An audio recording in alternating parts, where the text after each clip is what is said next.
Hello, welcome to Jason the Old Millennial, and I'm here with special guest, the man, the myth, the legend, Norin Radd89. Thank you for having me, Jason. Thank you. Thank you. Sensei. How's it going, Norin? Very good, man. I'm excited to chat everything Bruce Lee, very monumental and inspirational figure in my childhood and growing up and stuff. So it's going to be fun to chat. Yeah, I am so excited. I'm so happy you came on to do this.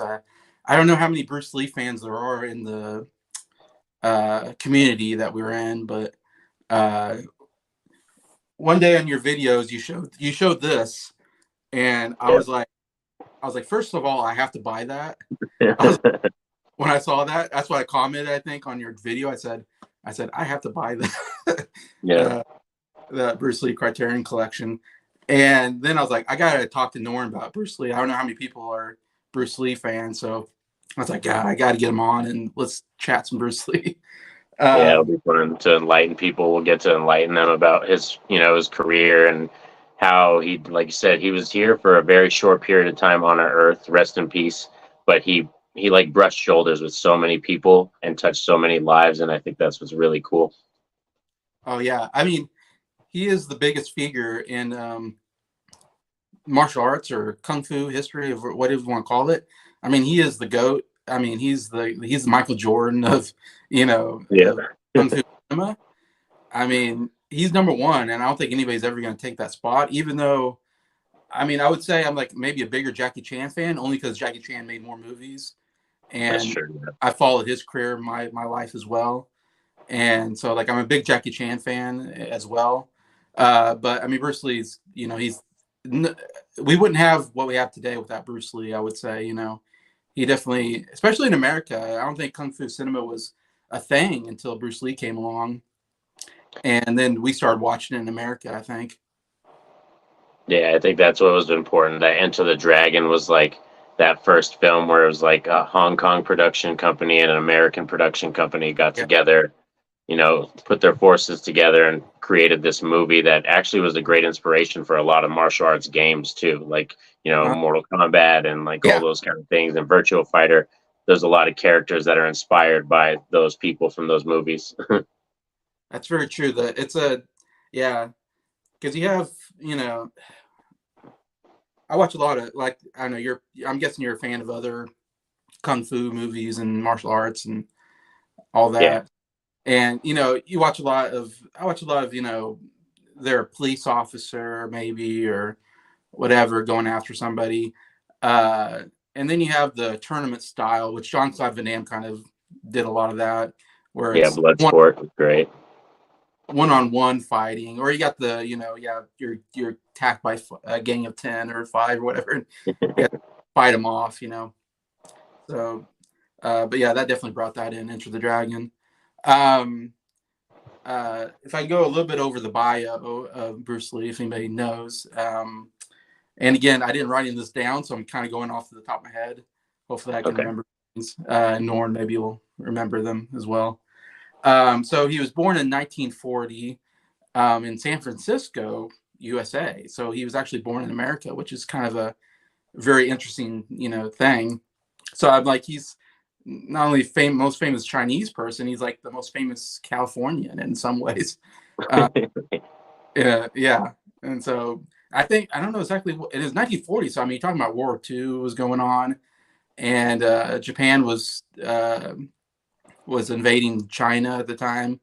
And also, you see a lot of animosity between China and Japan, even in like Fist of Fury, of course. Um, and also, there's a lot of prejudice against Asians in America at that time, 1940. So I don't know. Yeah. It must have been an interesting time. And I don't know if it's because I know his dad was like was an actor himself, and was even, I think, some movies and did theater, kabuki theater, or whatever. So he must have been only in San Francisco for a short time, and then because he grew up in China, went back to Hong Kong, I believe, and he went back and grew up there. Um, and and he was an actor. He at 6 years old, he was acting. He was like a child actor. Like, I think he even had presence when you see like when you watch old footage and clips of him, you can see like that face, and he yeah, has a presence. Like he knew he. I think in his mind he knew he was going to be something. Yeah, so like so that's kind of interesting. Like he didn't just pop up out of nowhere. He kind of actually had an acting background, and he was always born kind of to be. I always feel like be an entertainer in some ways, and that's what makes him. How come he took off so big when he did? Because he had that background of being an actor, basically as a kid actor, and even as a teenager, I've seen like videos of him like in a soap opera. Like it's funny. Yeah.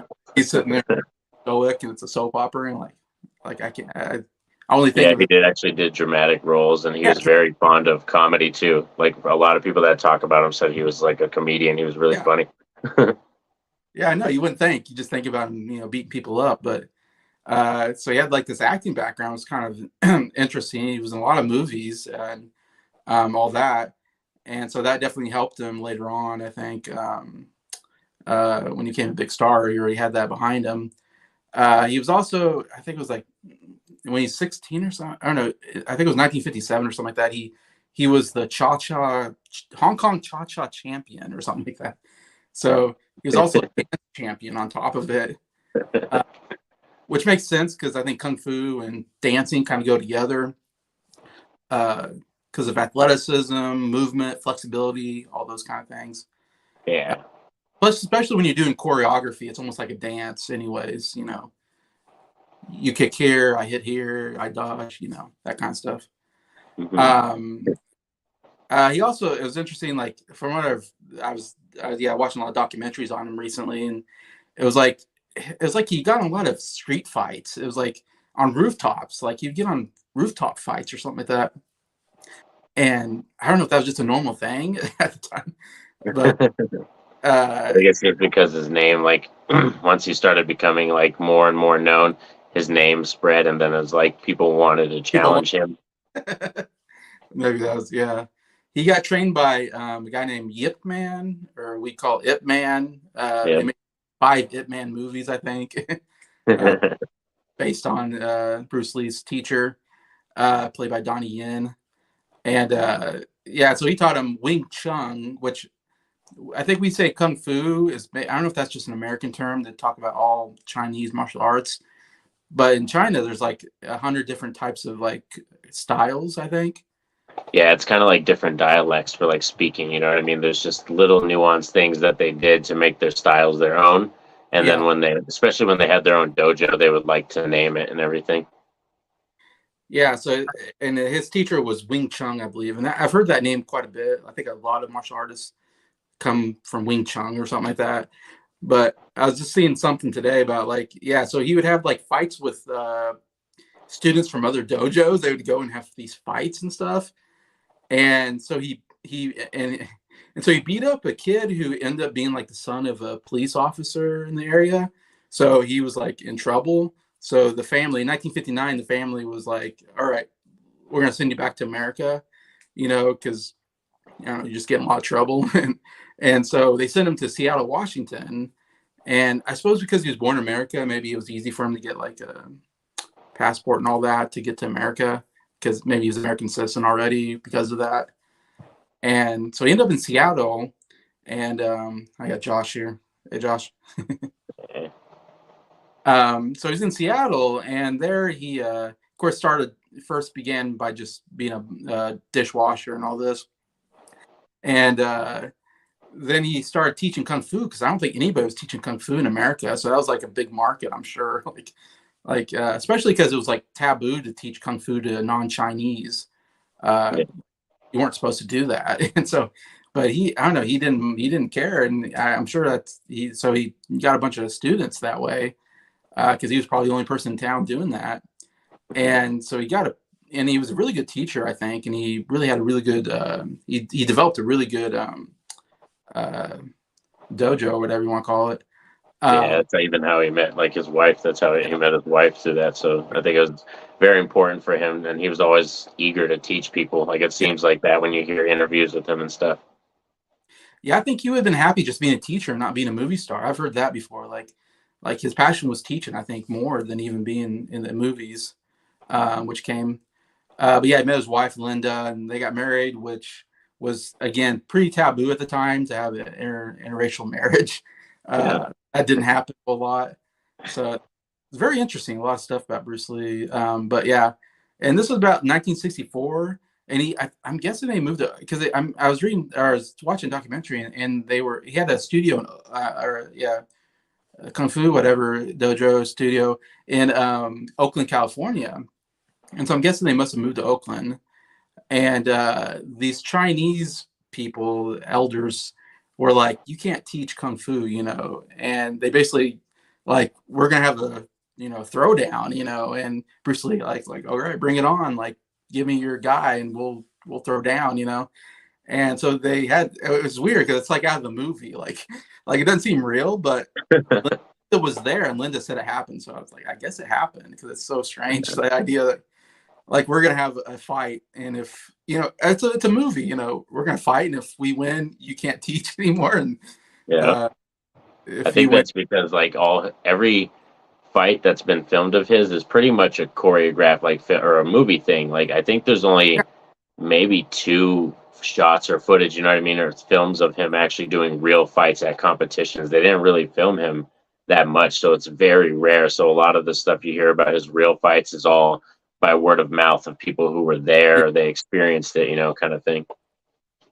yeah, very true. Yeah, we don't have footage of it, but but it's interesting because I mean, he was a movie actor fighter. He wasn't really, he never competed, but evidently he could fight because he beat this guy up in 3 minutes. So I'm like, okay, so he has something to him.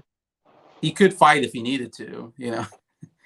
um and so yeah, I beat this guy, and that's just kind of interesting story. So, anyways, he kept teaching, and even changed, I think, his style a little bit, because he felt like 3 minutes took too long. Like I guess he felt like, I've never been in a fight. I don't know how long 3 minutes is, so I don't know if that seems like a long time to me, or that didn't seem like a very long time for a fight, but to him it was a long time to beat someone up, I guess. And so, so he kind of changed his style a little bit. He studied boxing. That was kind of interesting. I've seen this documentary where he studied Muhammad Ali quite a bit, Yeah. uh, probably for his footwork and also for his personality. I think he maybe took some of that, and because he has incredible footwork. That's one of his best things, I think, for Bruce Lee. He's really good at dancing around opponents, and Yeah. got a bounce to him. So this around this time.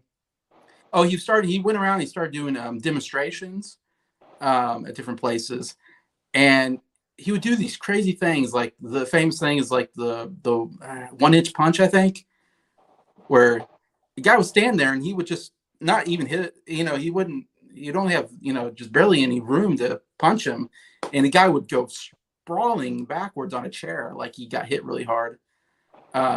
He'd also do like a 1 finger push up, which I don't know how that's possible, but I guess if That's crazy. if you're 5'7" and you're 130 pounds and you're jacked, I guess it's something you can do. But I've never seen anybody do that before. Yeah, I've But heard people that have like scientifically kind of studied his body, and like he had the perfect amount of like muscle mass and like fat and everything for somebody his size. He basically had like the most physical peak body you can have for someone that weight and that height.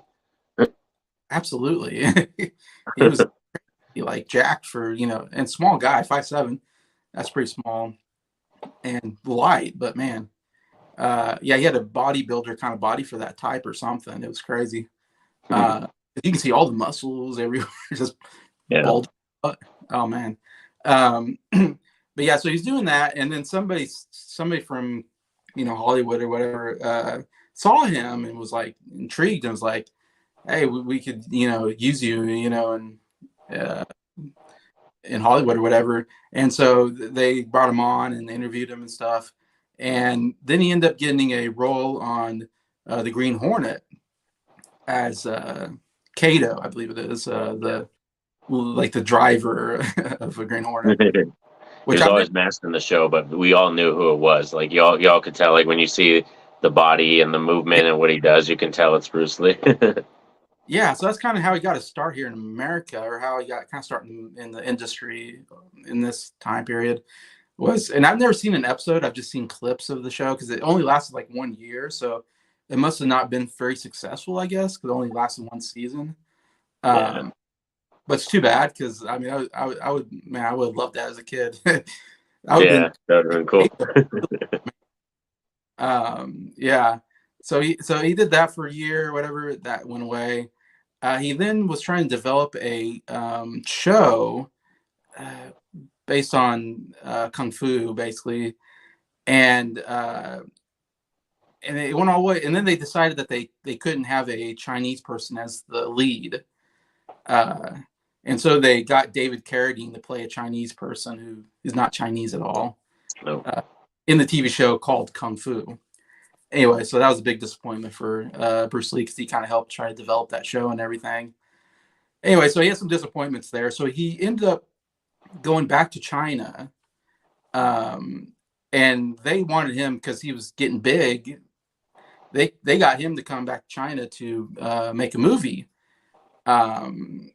Anyways, and they got a guy named Lo Wei, I believe his name was the director. Yeah, he And did the first two movies, that Bruce Lee was in. yeah, and so they got him to do this movie. Of course, we're going to talk about here, The Big Boss. It was the first movie he kind of came into, anyways. And I guess we'll talk more of his history when we get to the movies, because but that's his history, I guess, up to then becoming a star in 1971, basically. Yeah. And of course, if we want to say, he died in 1973, so a very short career. Only made 5 movies between 1971 and basically, I mean, he really made 4 movies between 71 and 73, I guess. Yeah, because a lot of people consider Game of Death. I mean, I love Game of Death, but it's considered the most popular like Bruceploitation movie because he's only in like 25 minutes of the film, and then the rest is the 2 stunt doubles, which I forgot their names, but they got 2 different stunt doubles to play him in the rest of the movie. And they released it after too in 1978, so it didn't come out until 5 years after his death. 5 years after he died. So yeah, so it's interesting. Game Death is such an interesting one to talk about. We'll get to. But yeah, and well, here's a question I'll ask you, even just to begin. It's almost a mystery of how he died. It's something to do with the brain aneurysm or something like that. Do you have any theories on or why he died? Or Well, I think I've heard a lot of stories and different things that people have said and stuff, and people like to slander and say stupid stuff too, like about things that may have possibly happened. But I think he had like an allergic reaction to something that he took, like medicine. And because I've heard that he was at his, at a friend's house and everything, and then like I think his brain just kind of swelled and like he had that bad reaction, like when he fell asleep, because I've heard that kind of stuff like that can happen. Okay. And you have to be careful too, because a lot of people, you don't know when you take certain medicines or stuff like that. You really don't know, especially if it's not from your doctor or anything like that. Yeah. I've always, the interviews are always been like he worked out too much. He kind of exhausted. I always felt like he exhausted himself, like he was maybe a workaholic and he just worked himself to death or something. It almost felt like Bob Wall, I think, talks about he had headaches on the set or something like that. Yeah, I remember that. Yeah. Yeah. And Chuck Norris, I've read his autobiography, and he kind of just, thinks he just like exhausted himself to death and just wouldn't stop and just was constantly working out and all this stuff and making the movies. And it's funny, he was good friends with George Lazenby, the James Bond. James Bond. Yeah, you can get that when you watch his movies. You can tell Bruce Lee, I think he was a James Bond fan. I think he was like at heart a 007 fan. Yeah, I agree. He'd been great in a James Bond movie. Oh man. He would have been like the silent henchman or something. I don't know. Yeah, he would have been one of the side bosses, and like that was better than the real boss. You know what I mean? That actually was the physical match for Bond. Yeah. Oh man, that'd be good. But he was going to go meet him, and he never showed up or something like that. So it's always interesting, like wow, George Lazenby, who would have thought? Obscure, actors. But he was friends with a lot of people from Hollywood, of course, Chuck Norris. He would be friends with, and he also trained a lot of people, like Steve McQueen, I think, was one. Kareem Abdul-Jabbar, of course, trained under him. And I think even Chuck Norris trained with him a little bit. Bob Wall, I think, and all these famous people. Anyway, so his wife Linda, his wife too, trained his wife. Yeah. So anyway, so yeah, so all interesting there. But I got Adam here. Hey, how's it going, Yeah, Adam? Anybody want to ask any questions about Bruce Lee? We'll try to answer them. yeah, My knowledge, well, besides being a big fan since I was a kid, I've been watching this stuff on here, this Criterion Collection, which is a must-have, I think, if you're a Bruce Lee fan. Uh, definitely. it has all 5 movies plus 2 additional discs. Um, I just got this last week, so I haven't gone through everything. I watched all 5 movies, and I watched 4. Well, Big Boss had 2 audio commentaries on it, and I Nice. watched one with the audio commentary. And then Fist Fury had 1 audio commentary. I listened to that. Blade Dragon had 1, and Enter Dragon didn't have any that I saw, which I was surprised. I thought that would have an audio commentary. And They then, had different special features because I have another version of Enter the Dragon, a DVD special edition anniversary one that actually has a documentary on there that's not even on this one. That is yeah, actually about Game of Death and how he wanted it to be. Like it was the actual true vision that Bruce Lee wanted the film to be. So it's like a whole yeah, documentary about how that movie would have came out, and it has the extra, I think, 12 to 15 minutes of footage that they shot for the ending sequences as well. right. Yeah, there's been so many documentaries on Bruce Lee. Like I was looking up today, and there's a bunch of them. The Way Uh, of Water was on ESPN. They have The Way of Water. Way of Water. Yeah. They had one, yeah, like how on History Channel. I remember they had one on like how he changed the world. That was pretty good. But yeah, there's a bunch. Yeah, I haven't looked at the special features on the 2 discs yet, so I'm not sure what's on there yet. One of Um, them is really good. I watched it just last night with my wife. It felt yeah, almost a little too personal, but it's literally a 1973 kind of, I don't even want to say a documentary because it's literally footage of his funeral. They oh yeah, follow Linda, they follow Brandon and Shannon and everything, and follow them back to America like after they did his funeral. So it's like they show okay, his house, yeah, what it looked like, his they packing up his stuff. It's pretty crazy. It's like I'm very surprised, but I guess they just that's how big he was. Like he was oh literally a star. Like before, yeah, like there was paparazzi and like they invaded mm, your life. Like that's how it was for him, which is kind of crazy. Mm. yeah. Oh man. But each disc has a like a there's a guy named Matthew Pauly who wrote a book I haven't read. I need to read at some point called like Bruce Lee the Life or something like that. I've seen it, but I haven't read it yet. But he does an interview on each disc about the movie, the making of the movie, which is really great. They're only like 7 to 10 minutes long. They're pretty short, but really good information there. And there's a bunch of really cool interviews with different people that I've seen so far. But yeah, it's been a blast. I've been like just that's all I've done like the last week. I've just been watching Bruce Lee stuff. Trying to, Nice. so I'm like behind on everything else I want to do, but I'm getting this Yeah. Bruce Lee stuff out. Um, You can't control it. That's what happens too. I'll go through those moments where like some months I'll just be so addicted. So like I should be watching more movies, but I got yeah, so addicted to wrestling stuff and I was watching like all that right. WCW, WWE stuff from the 90s. Yeah, yeah. You're talking about that the how WCW ended or whatever, Yeah. the rise and fall of WCW, Yeah, which that was the newest one I watched it. uh, I also love the like the best of WCW stuff with Diamond Stouts page is pretty good. Yeah. Mike, hey, we're doing well, Mike. Anyway. Another legend. Two legends. That guy's Rashad. Hey, Rashad. I never see you in my chat, so that's cool. I'm glad you're there. Um, I wouldn't be surprised if he was a fan as well. Oh, I uh, bet you he is probably for sure. I'm pretty sure martial arts cinema is big for Rashad. I, yeah, I wouldn't be surprised.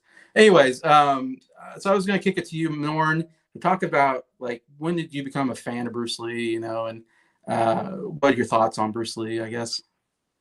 So Bruce Lee was definitely the first kind of Asian martial artist, anything that I got addicted to. Like, you know what I mean? Was Fist of Fury, and Enter the Dragon. So I saw those two. I would probably say I was probably like 7 or 8 around that age when I first got immersed into that. I had, I believe, the VHS for Fist of Fury, and like just wore that out, like kind of thing, just wore it out, and then just kept renting the movies, renting them, discovering more about him, and then it kind of like as a kid, it creates like this whole mythos behind it, because then you realize he's the inspiration for like characters in Tekken and other characters that are in, Street Fighter games and stuff. And you see it and you're like, oh, wow, like that's a character they based on Bruce Lee. So, and then you hear he like touched so many other people's lives. Like you said, he trained Kareem Abdul-Jabbar, Chuck Norris, and all these people who talk about him. And Jackie Chan was a stuntman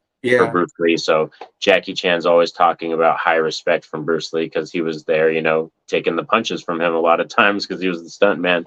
Yeah. So that's cool too. Like all the stories and stuff. So it just kind of grew and snowballed into like an obsession.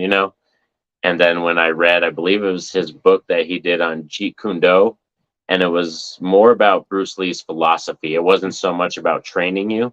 It was kind of his philosophy behind why he did his style and why he created it, and how he took elements from Chinese boxing and from karate and also American boxing and kind of melded them into one style and made it kind of like you said, like you want to be like water. You want to react to the other people, because in essence, when we think about it, water is one of the strongest forces on this planet. Like, so it's really cool that that kind of thing is something that sparked a love for me. You know what I mean? Wanting to read about him, watch documentaries, watch all his movies. So it literally became an obsession around that 7 to 8 age era. Yeah, it's a good time. Yeah. Be obsessed with that stuff. Yeah, become like water, I think he says, or something like that. Yeah. If you're the glass, you become the glass, or something. Yeah. He was all about reaction. That's right. All the stuff I've been seeing on this Criterion collection, it's all been about. Yeah, he wanted to do these movies about fighting somebody, then reacting to their style, and then changing. Yeah, so it's definitely a big thing in his kung fu, I guess. Yeah, philosophy or whatever. Which is very interesting. Yeah, I'm talking about myself. I'm kind of similar, like, and I can't remember what age I was. I'm guessing I was like 10 or something. I don't know. I was like flipping the channels, and like I came across Enter the Dragon, was like on one of the channels, TNT or something, whatever. And I remember, it's like I had never seen kung fu before, or martial arts, I think, at that time.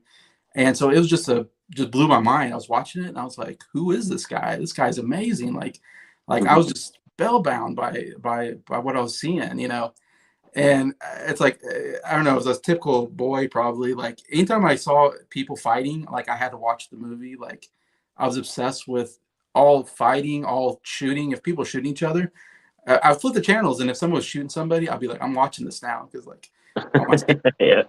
I don't know why, I was just obsessed with that. It's like if somebody had a sword, I was like, oh, I'm definitely watching this. Like I gotta see somebody get stabbed with a sword. But anyway, so I saw him and I was like, man, this is like the craziest thing. And I think I said to my dad, I was like, I saw this movie on TV, and there's this Asian guy, and like I didn't know who he was, and my dad was like, oh, it's probably Bruce Lee, and I was like, oh, Bruce Lee, like I had no idea. And I'm like, who's this guy? Yeah, I want to know more. And my dad was like a fan back in the 70s when he was like a teenager. So he was like, yeah, like Bruce Lee, and so I kind of learned from my dad kind of who Bruce Lee was, and all this stuff. And yeah, I became kind of obsessed with him all of a sudden, like after I experienced that. And I remember my dad, he had like a friend who or somebody he worked with that had like all 5 movies on VHS or something like that. And so he borrowed the movies. And I remember me and my dad watching each one, like probably that week or something like that. Each night we probably watched Bruce Lee movie, starting with, but the big boss was called Fist of Fury, I believe. Yeah, and then the other one was, I think, Chinese Connection or something like that. Yeah, or something more. Connection. The Way of the Dragon was called Return of the Dragon. And then the other 2 are the same. But so it's interesting. Like I always knew them as Fist of Fury, Chinese Connection, and Return of the Dragon. It wasn't until later I was like, oh, they have a different name. Like that must have been the Chinese And that happens a lot, though. I see a lot of Chinese movies that we get Yeah. in America, and they'll call it something different. And so I'm like, they market it different, I guess, for whatever they think's going to work. Anyways, but yeah, so I remember we watched those movies, and I just absolutely loved them. Like I was such a big fan, got so obsessed with all these movies, uh, and I remember it was interesting because I mean, Big Boss was it's a fairly rough movie for a kid. Um, and even the Chinese Connection or the Fist of Fury But has yeah, some Fist of moments. Furies. Enter Dragon has some rough moments. So I don't know. I'm guessing my dad probably fast forwarded it during some of those scenes. I'm sure because I don't remember all that, but so I'm sure he had his hand on the fast forward button. But yeah, and I remember my dad bought me, or my parents bought me Return of the Dragon on VHS, and so that was the only movie I had in possession. And yeah, I wore that tape out. I was just watching that like every day. Like I was just putting it Mhm. in. And it's like I just absolutely love that movie. And then my parents got me like a Bruce Lee, like kind of this documentary kind of VHS tape. And it was kind of partly a documentary like on Bruce Lee, but also talked about kung fu cinema in general as well. Like after he died, they even go a little bit into some of the kung fu cinema at the time, which was interesting because it opened me up because I love kung fu cinema. Yeah. It kind of opened me up to just like anytime there's kung fu movie on, like I watch it because I don't know, I just got like a lot of nostalgia for it now because I just loved that as a kid. I think it's just being a boy. I don't know, you just eat that stuff up. I think, and for me, anyways. Yeah, and so I used to watch this documentary like crazy, and I don't know if it's around anymore. I can't find it. So because I just remember distinctively, it starts with the song "Kung Fu Fighting," you know. Oh, Uh, really? oh, oh, oh, da, da, da, da, da, Yeah. da. Everybody was kung fu fighting, and then it showed like a montage of like Bruce Lee fighting in different movies. It was oh man, it's just an amazing opener to the document. Like I love that so much, and like and yeah, I need to go through kind of his movies and history and stuff. But anyways, so those are the two things I had as a kid that I just watched like crazy. Like my mom, she used to make me birthday cakes. She would she's really good at drawing and painting and stuff. She's really artistic, and so she used to make the birthday cake. She used to make an image out of the frosting, whatever I was obsessed with at the moment. And so I have a picture somewhere, I couldn't find it, of a Bruce Lee cake. She made me a Bruce Lee cake where it had Bruce Lee on the cake, in a karate stand, in a kung fu stance. Anyway, so I'm obsessed with it. If it's on my cake, that's fun. Because my parents because my parents know what I'm obsessed with, because I probably talked about it all the time. Like, this is what we're gonna get them anyway. So yeah, so oh man, I was so obsessed. That young teenage years, I say, is when I just became a huge fan of Bruce Lee. Uh, yeah, and then I kind of moved on to other people like Jackie Chan, like I said, and Jet Li, Donnie Yen, some Definitely. big ones, I think. Sonny Chiba's a good one too. I like Sonny Chiba. Sonny Chiba. Yeah. Uh, yeah, I can't. Oh, John Claude Van Damme. I mean, that's different, but I was a big John Claude Van Damme fan as well. Oh yeah. Chuck Norris. I love Chuck Norris. I watched all this stuff. I was a big fan of Walker Texas Ranger. Like that was like my favorite show. I used to watch that, yeah, too. Yeah. I must have watched Chinese Connection 100 times back in the day. Cool. Nice. One there, Rashad. But yeah, so yeah, he's just Bruce Lee. Like I think of like when he watches stuff like why is Bruce Lee so big? What makes him so special? And I thought of three things. Like uh, one, he just had he was just maybe one of the fastest I've ever seen. Like even when I'm watching other kung fu movies, like it's like Bruce Lee is just on another level when it comes to like his roundhouse kicks are just absolutely incredible. Like when he hits you with a roundhouse, it is so fast. And I mean, and his kicks in general are just crazy fast. And especially if you watch Game of Death and you watch the other guy fight, and then you watch Bruce Lee come in, you're like, okay, this is different. Like he's just Yeah. moving a level or something. But he was crazy fast. And two, he was crazy in shape. I mean, like you said, even other kung fu people that are in shape, they're doing kung fu movies, aren't totally jacked like Bruce Lee. Um, I mean, his six pack, but even his back muscles, his try whatever, and his biceps, triceps. I mean, he worked out like crazy. He was like obsessed, I think, with working out and having like the perfect body or something. Uh, and so he looks great. He just looks great on screen, even compared to others, I would say. And then third, he had some when he was fighting. He had the best, I think, stance out of anybody. I mean that when he gets into that stance where his knees are bent and he's got his hands out, it's like, man, that's like the perfect stance.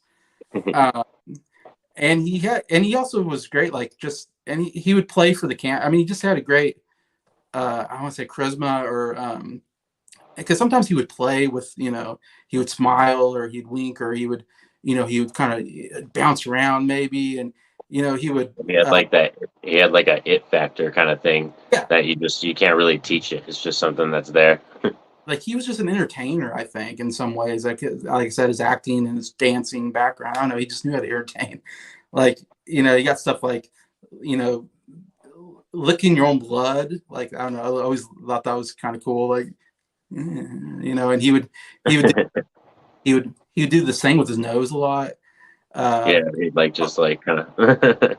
he'd do that, and then you go wow, like no one else did that, I don't think. But he would make these noises like wow, and like when he get like my favorite thing about Bruce Lee is like what makes him different. I think is like and when he punches somebody, like it's the most intense punch like in the world. Like he goes, and then he holds his fist out, and he goes. And then his face is like the most intense face in the world, and he holds it for like 10 seconds. Like he's just And and that, everybody else is just shocked. They're just looking at him. Yeah, they're like, oh. so I don't know. I don't know if you can add anything to that, Norm. I feel like that's why he became such a big star. Yeah, yeah. I think it's just definitely because he was able to learn from so many other people, and like you can see that he has that like that knowledge is power kind of mentality. So he would learn from other people, learn from his father, his mom, like how to be an entertainer, and then learned how to dance, but then use that to trade dance lessons for martial arts lessons, you know what I mean, for a teacher, and like kind of learn more about that. And then as he, like you said, had that background where he was in Hong Kong and then in America, so he had a good kind of, understood that whole fish out of water thing. So when you Yeah, see the comedy in some of his movies, the comedy lands because he understands like how it feels to be a foreigner in somebody else's land, kind of thing. So I think he's just, yeah, he was ahead of his time for sure, and a very monumental figure for just cinema in general, I think. yeah. I think you have to put him up there. Yeah, as one of the. Yeah, I don't know. It's nobody was like him. Like, uh, I mean, maybe you have to look at like maybe Charlie Chaplin or something. I don't know. It's like who changed cinema like that. See your shot. Game of Death was Abomination. I'm surprised the Lee family didn't sue the studio for exploiting him. Yeah, there's a lot of problems with the Game of Death movie for sure, and there's some people that didn't want that to be made for sure. Yeah, we're um, gonna get we're gonna get some hot topics once we get into that ranking. We'll see what happens. yeah. But did you want to do that? Did you want to kind of go through our rankings and stuff and everything? I was gonna go through the movies now. Oh yeah, we do that. Yeah. Big Boss. So 1971, first movie is he stars in is called the Big Boss, or we call it Fist of Fury, also, but I guess known as the Big Boss. Um, yeah, so this movie he's plays this I don't remember character name necessarily, but plays a character who is visiting like family and these people, and they work at an ice factory or something like that. They make Yeah. ice or something, and he's promised his mom's died, and he has like a necklace Necklace. Yeah. that he's promises not to fight anymore. Anyway, so it's an interesting. I actually kind of like the Big Boss story. It's kind of an interesting story. Um, I like the whole thing.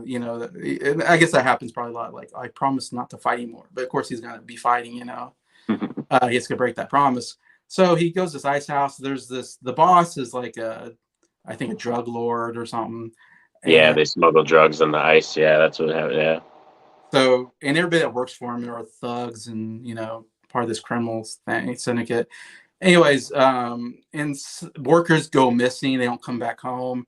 And so there's like investigation, like what happened to our friends? Oh, they must have, it's a weird investigation. I'm like, they don't like, if my wife didn't show up from home, I'd be like, where the heck did she go? And stop until I found her. But they're like, oh, we'll go back tomorrow and, talk to so-and-so. Anyways, but so of course, yeah, the drug lord is the boss is killing these workers that find out about the drugs, I guess, and all this. And anyway, so they go missing, and then they show up and they get into a big fight with all these thugs, and then they make Bruce Lee's character the what do you call him? They call him the country bumpkin in the movie. They call him the country bumpkin. Oh, really? Yeah. They make him the foreman, which I was like, that's an interesting way to get promoted. Like, I never thought of fighting my boss and then getting promoted to the like, I can't imagine going and picking a fight with my director of nursing at the hospital, and now I'm director of nursing. Like, I don't think it quite works that way. But anyways, he gets foreman, whatever, and then that kind of, I think they do that so he won't investigate what happened to the people. Yeah. And then there's some animosity between him and his new friends, I guess. And one of them goes and gets killed, in fact, at one point. I'm going to spoil the movie. I'm spoiling. They're 50 plus years old now. And anyways, he ends up, I guess, long story short, of course, he finds out it's the boss, and they have a big old fight in the ice house, or ice factory, whatever you want to call it. And then he goes to where the boss lives, and they have a final fight there.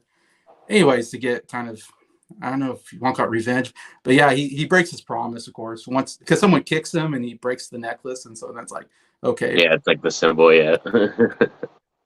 It's on now, and then he starts fighting anyway. So that's kind of the basic story. I mean, they're not going to be the best stories ever, because you watch it for the kung fu mostly. At least I do, but yeah, I don't know. Give me your thoughts, Norin. What do you think about this movie, The Big Boss? So Big Boss, I like this one because it's, of course, like the first film. And when you see it, you can see Bruce Lee's presence, like when he has that first fight scene. I just wish it didn't take so long, but it goes with the story, of course, that he doesn't want to fight. But of course, too, I believe as the director wanted the other guy in it to be the main actor over Bruce Lee. So there was competing things going on there. You can tell because that guy gets a lot of screen time. You know what I mean? So that was like, so for me, Big Boss, I love it, but I kind of hate it for that factor because I wish it was more of a Bruce Lee type film, but I love it for being the very first one and everything. And there's some really good fight scenes. Like once we get into the ice house stuff and everything, like it's epic. All that stuff is top notch kung fu cinema. Yeah, that was the big surprise when I was watching the audio commentary. Was like, there's this other guy who does have quite a big role, and he has some fight scenes first, actually, and he does a decent job. Actually, not bad. But they said, yeah, they like Bruce Lee. They weren't sure if he was going to be the lead or this other guy, which I was like shocked. I assumed Bruce Lee was going to be the star, but I guess he hadn't done one yet, so they didn't know. But yeah, so that was interesting, and I think they kind of had I don't know if they had them test screen or they did a scene, and they kind of decided like, oh no, Bruce Lee's the star, and so it was like either you're gonna be the star or you're gonna die halfway through the movie. So it's like, man, that was rough for the other guy. It's like, yeah, he went from maybe being the star of this movie to he got killed like halfway through. But I liked him too. He wasn't bad. I think it does take too long to get to the fight scenes. That's my problem with a lot of Bruce Lee movies. Because we're like 30 minutes into the movie, I think, before maybe we get a fight scene, I want to say. So it does take a little while to get there. Because, I mean, come on. Yeah, we want to see Bruce Lee fighting. But yeah, I actually, enjoy this movie. I think it's maybe the roughest out of the five. Both violence. In fact, when I first saw this on VHS tape, it was actually more violent than this version. And the guy in audio commentary said, yeah, the first version of the movie, it was much more violent. Because there's a scene where they capture these two guys, or they take the two workers and they kill them, and then they chop them up. they chop the bodies up with a saw. And the first version that I saw on VHS, they show that where they chop them up and with the saw, and I was like, oh my god, like that was really violent. Like I was shocked as a kid. Like I'm like, oh my god, like I've never seen this before. And they don't have that in this version, so they must. I don't know if they took it out once they put it on DVD or somewhere Yeah, down the line.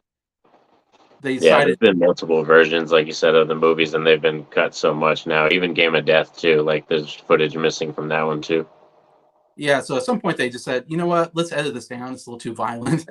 But I do remember because there's a lot of, I mean, there's a lot of blood. It's one of those where people get stabbed and just this, you know, it doesn't look like blood. It's like too Yeah, reddish. 'cause there's like a lot of knife fighting and ice picks and stuff There's like a lot of, that. So there's like everybody's fighting with knives and stuff. yeah, so there's a lot of stabbings and stuff like that. So it's pretty violent. I mean, there's lots of blood and stuff. There's also a, what do you call it? Um, where prostitutes are. There's a whole scene there. Yeah, yeah, Brothel. They go to a yeah. brothel. They shot the movie in Thailand, which I didn't know. And so they went to a real brothel, and those are like real. Some of those are real prostitutes, which I thought was interesting. They're Yeah. like the commentators like, I don't know which ones are actresses and which ones are prostitutes, but some of them are. And so yeah, so you get some, yeah. So there's a prostitute scene which I didn't remember as a kid. And I was like, oh, all right. I guess she's taking her top off. All right. Yeah. In fact, it's funny. I watch a lot of kung fu movies, and I don't see a lot of nudity. But in this one, I saw nudity. I was like, "Oh, okay." Like in that, in I kung fu, think Way of the Dragon has one like small kind of joking shot. Way of the Dragon has a shot too. Yeah, I was but shocked it's more too. comical. Yeah, more comical. And there's a little bit of nudity in the Chinese Connection or the Fist of Fury as well. There's a stripper scene, anyways. But yeah, so yeah. Overall, it's a decent movie. I don't mind it. I think there's some good scenes, and Bruce Lee is, of course, great in it. I love his outfit. His outfits are always great. Like he has so many iconic looking outfits. Yeah. So I was going to ask you, what do you think? Do you have a favorite scene or highlight of the movie?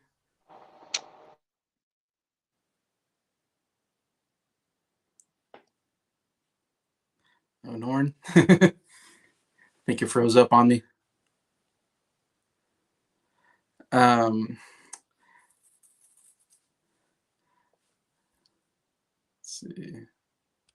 see what Shad says here. Big Boss, not my favorite, but it's cool. When he dodges the dogs. Yeah. That is, oh, I have to talk about that if I get Norm back here. That is a really funny scene. Let's see. Brought the chick was hot. Definitely pause that shot. She wasn't bad looking, no. Oh man. Okay. I said hopefully he'll come back here. Yeah, we're talking about the Big Boss. It was interesting about the Big Boss. Is the Lo Wei was, I think his name was the director of the movie, but Bruce Lee was really the one who choreographed all the fight scenes and was kind of directing the fight scenes as well. Let's see, I think we got Norn back. There we go. My bad, brother. Wi-Fi went down, I think, for a second there. That's why I crashed. I was like, no, it froze. Yeah, it froze, and I was like, oh no. Yeah, I was gonna say, do you have a favorite scene or highlights? That's probably when you see him first, yeah, like start busting out fighting and everything. It's just iconic to see him. And then he gives that one punch to that guy, kind of when his shirt's a little ripped, and he punches that guy, and you see, like you said, you see him kind of stay there, and you see the look on his face and everything. It's just, yeah, you know, all these guys are about to get it. Oh, I love that punch and I mean, he's shaking like I mean. But the ending's good too. I really do like the ending too, because it's like, you know, even though it's, you know, most times you see movies like that and your hero gets away with a lot of stuff, and then they kind of just, they don't get in trouble. You know what I mean? It's like, oh, well, you did a really good thing, so we're just gonna let it slide that you killed like 30 people. But instead, like, he actually, you know, gets arrested by the police. So I was like, oh, it's a more realistic kind of grounded ending. Yeah, it's very surprising. A lot of his endings are not happy, and I don't know if that's just the way like Chinese cinema is compared to American cinema. Where America, if we did this movie, yeah, it would end with him being with the girl, and he would go back home or something. I don't know. Uh, Yeah. yeah, because we're all about more happy endings, I think. Because I don't know. Yeah, I watch all these movies. I'm like, wow, this is a terrible ending. Like, I'm like, yeah. And in the commentaries, I think, it says like, I don't know, it's almost like this moral rule in China or something like that. Like, if your main character is killing people, then he can't go off scot free. Like, there's almost like a rule they have that Yeah, I think so, has, because that happens too in the second film. Both the Golden Harvest movies have that kind of ending.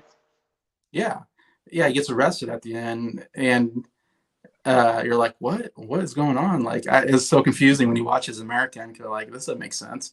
Uh, Yeah, and they kind of hint at the romantic relationship, but they don't really delve into. I don't think they delve into romantic relationships real well in Chinese cinema, like they do in America.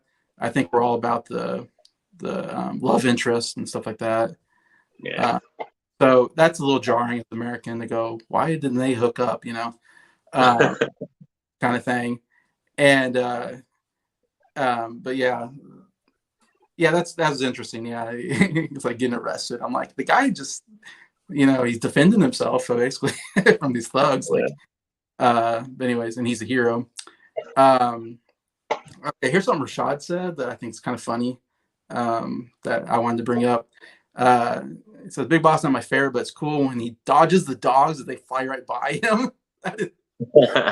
That is one of the funniest scenes in the whole movie. I was watching that. I don't know if you remember that at the very end. Yeah, because the boss has like these, I don't know, Doberman pension or whatever. Yeah. He's scared of dogs. And there's these scenes where the dogs fly right by. They just he dodges. Like, it's supposed to be like they jumped at him and he just like dodges, but it's, oh man, it's hysterical the way it's shot. These dogs just thrown in the air. And Yeah, some of the production value is funny in some of these movies. that was, I mean, yeah, that was so funny. Like, and audio commentary, they said, yeah, there's a guy that just takes the dog and he throws the dog in the air. So just thinking that guys are just chucking these dogs at Bruce Lee. Like, you probably couldn't do that today. That was probably something just chucking these.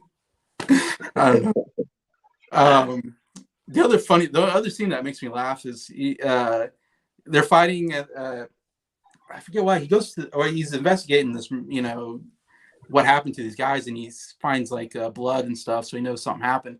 And then he gets attacked by this gang of these, like, I don't know, that work for the boss. And it's a great fight. It's one of my favorite scenes in the movie. Is they have this fight scene, and he's surrounded by these guys, and they all got knives and stuff. And he even grabs like a saw, rusty old saw, and like hits somebody with it. And they throw knives at him, and he throws them back, and all over. It's pretty violent scene. It's pretty good. But there's one part where the guy is up against the barn or whatever, and Bruce Lee's just punching him, and then he gives him one last punch, and then you go away. And it's a perfect outline of the guy through the, like with his hands out and like like some cartoony thing, like something out of Looney Tunes. Out of Looney Tunes, like someone just took him and cut out the outline. Like, I don't think that's how it works. I think you just make a big hole. Oh my gosh, it's a good scene. That part makes me laugh. I'm like, oh, and I think they even said Bruce Lee didn't like that. Like, it wasn't realistic. But I'm like, oh, great. Rashad also says, when you were gone, brothel chick was hot. Yeah.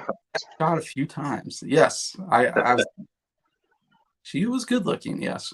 Started taking her clothes off. I'm like, what's going on? Like, wait a minute. Like, don't be scared. Happening. But yeah. Also, I think the final fight scene is actually quite good. I actually like. I don't know who the villain is. I always have a hard time because like sometimes the villains look like they're like middle aged, and I'm like, oh, just find like a middle aged guy. But I think the guy actually does a pretty good job in the fight scene. It's actually, yeah, pretty decent fight scene overall. Bruce Lee's like beating him up, and then he pulls out the double knives and cuts him, and so now it's like, oh no, now he's got knives. So now the danger is anteed up, and I mean it's a little silly. He throws the knife at him, and Bruce Lee kicks the knife, and it goes right back into him. And the editing, it's like, okay, that a little off the way he kicked that back, but still, yeah, overall I enjoyed that fight as well. But yeah, so some good fight scenes in there, and actually the story is actually not too bad. But yeah, anyway, so that's the. Oh, I want to say about the Big Boss. Like, so Lo Wei was the director, but from what I've read from a bunch of like Jackie Chan, all these people, like Bruce Lee was really in control of these movies. Like he did all the choreography, basically all the fight choreography was Bruce Lee. Um, and also like they said that Bruce Lee's style was really different because Bruce Lee, like a lot of Chinese actors, came from these what they call Chinese Peking opera schools. I know like Jackie Chan and Sammo Hung came from them, and there's like the movie Five Deadly Venoms, and they all came from that, where they learned how to fight and stage. They learned how to stage fight basically, Yeah. And they sang, like they had to sing, they had to act, they had to do kung fu, and they basically lived at. They had a master, and they basically grew up like they lived at the opera school, and they were terribly abused, of course, and but they were really good at kung fu at the end, and a lot of them became actors during this Chinese kung fu cinema era, and so they have a little bit more of a dance type rhythm to them.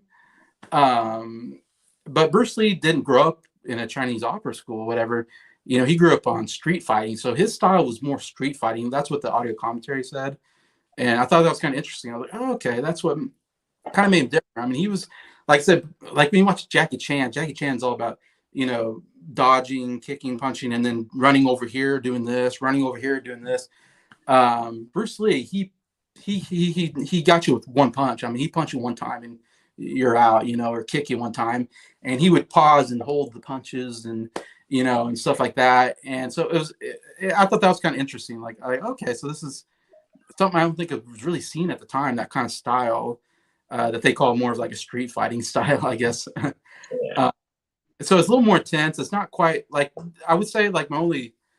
I mean, it's good. There's some good cinematic moments, but like I do wish there was a more back and forth like between opponents.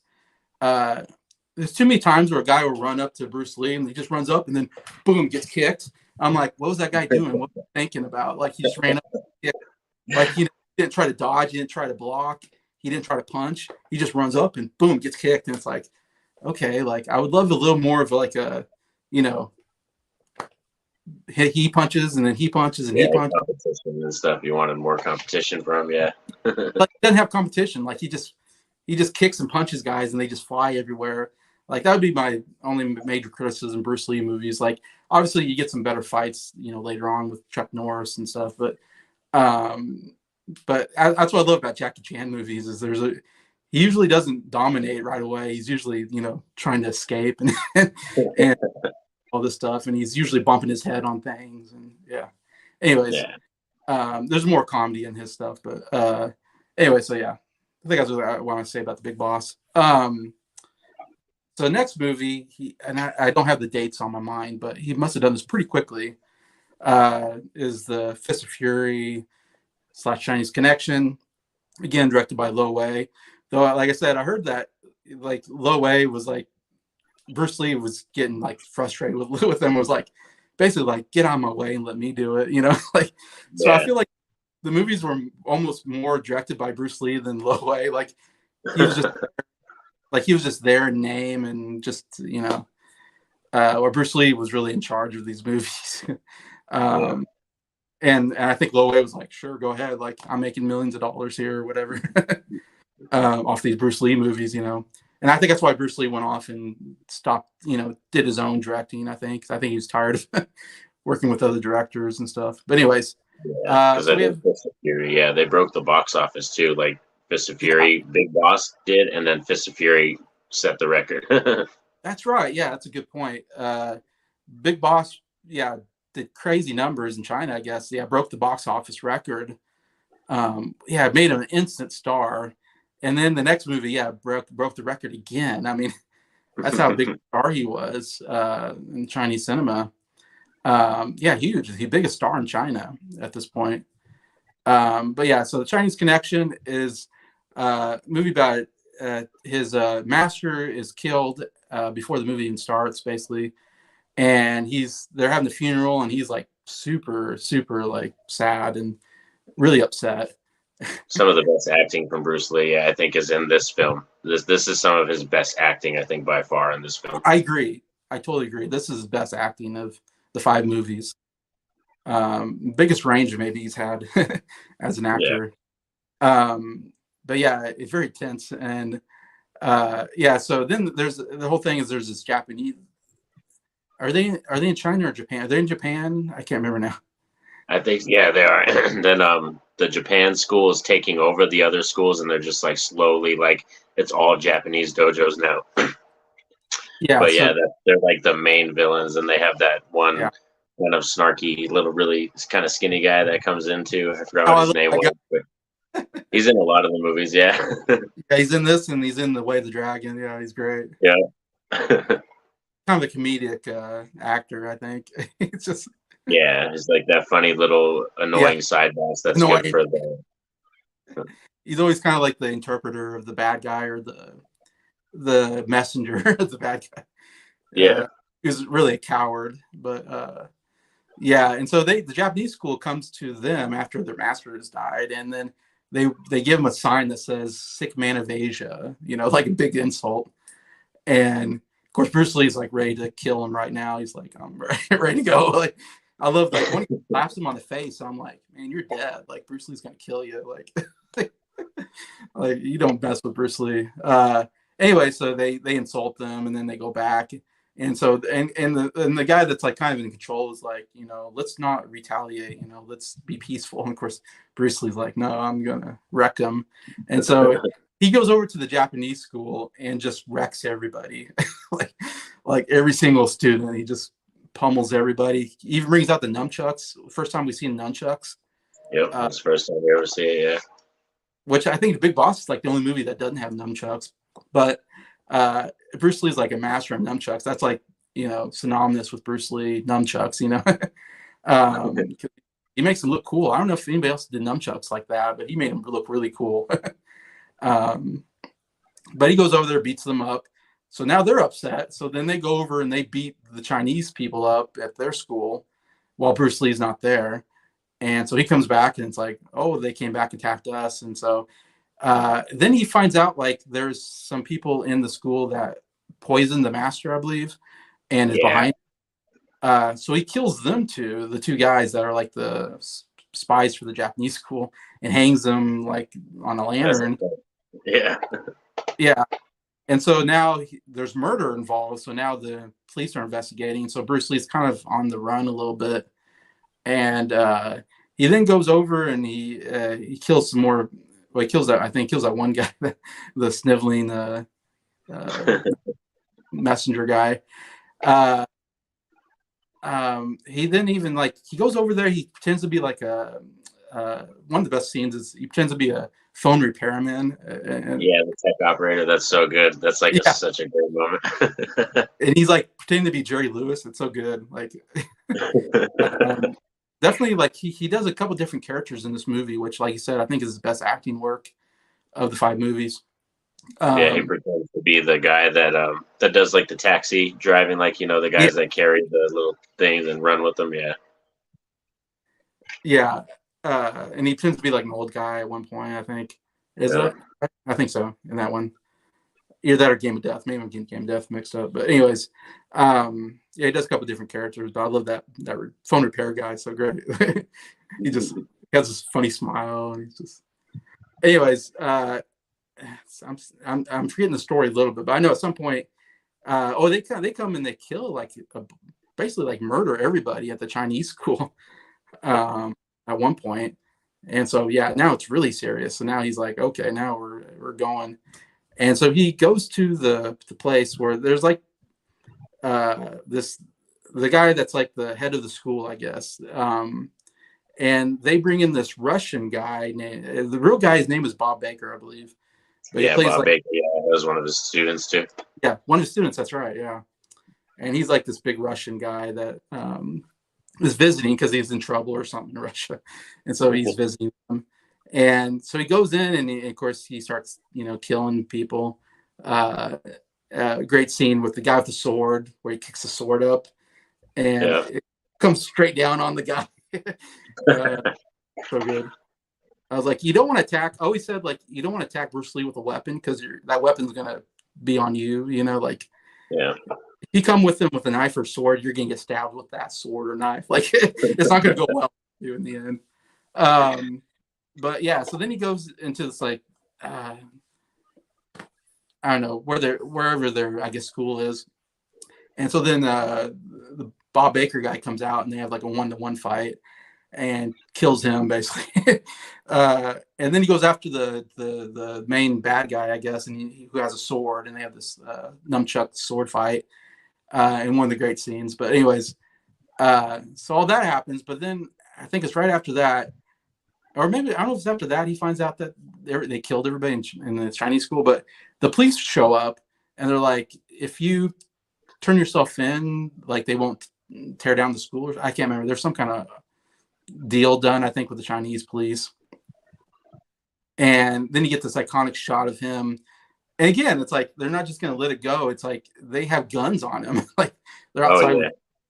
I'm like, what is going on? Like, what kind of police is this? Like, and for some reason, he decides to run at him, and then they freeze frame him jumping up. It's a great, iconic shot of him.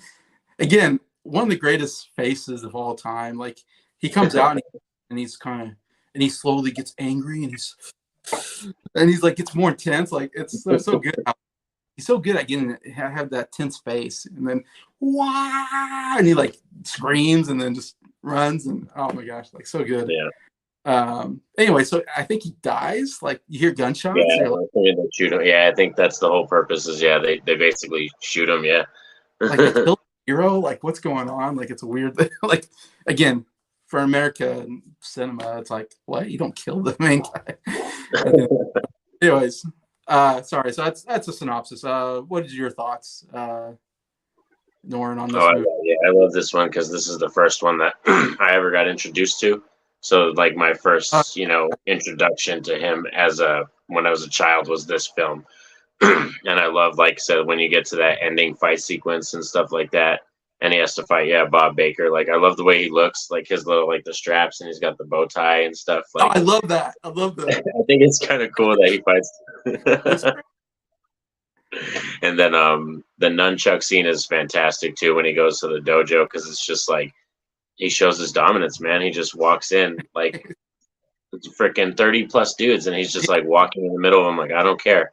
Like you're all gonna go down, and I'm walking out of here. Like that's exactly, he knows for a fact he's walking out of there. And the cinematography is great too in that scene. I agree. It's a great shot scene. The way they did that whole scene. Yeah. I was thinking, this is, like I said, every movie has an iconic look. I think this one where he has,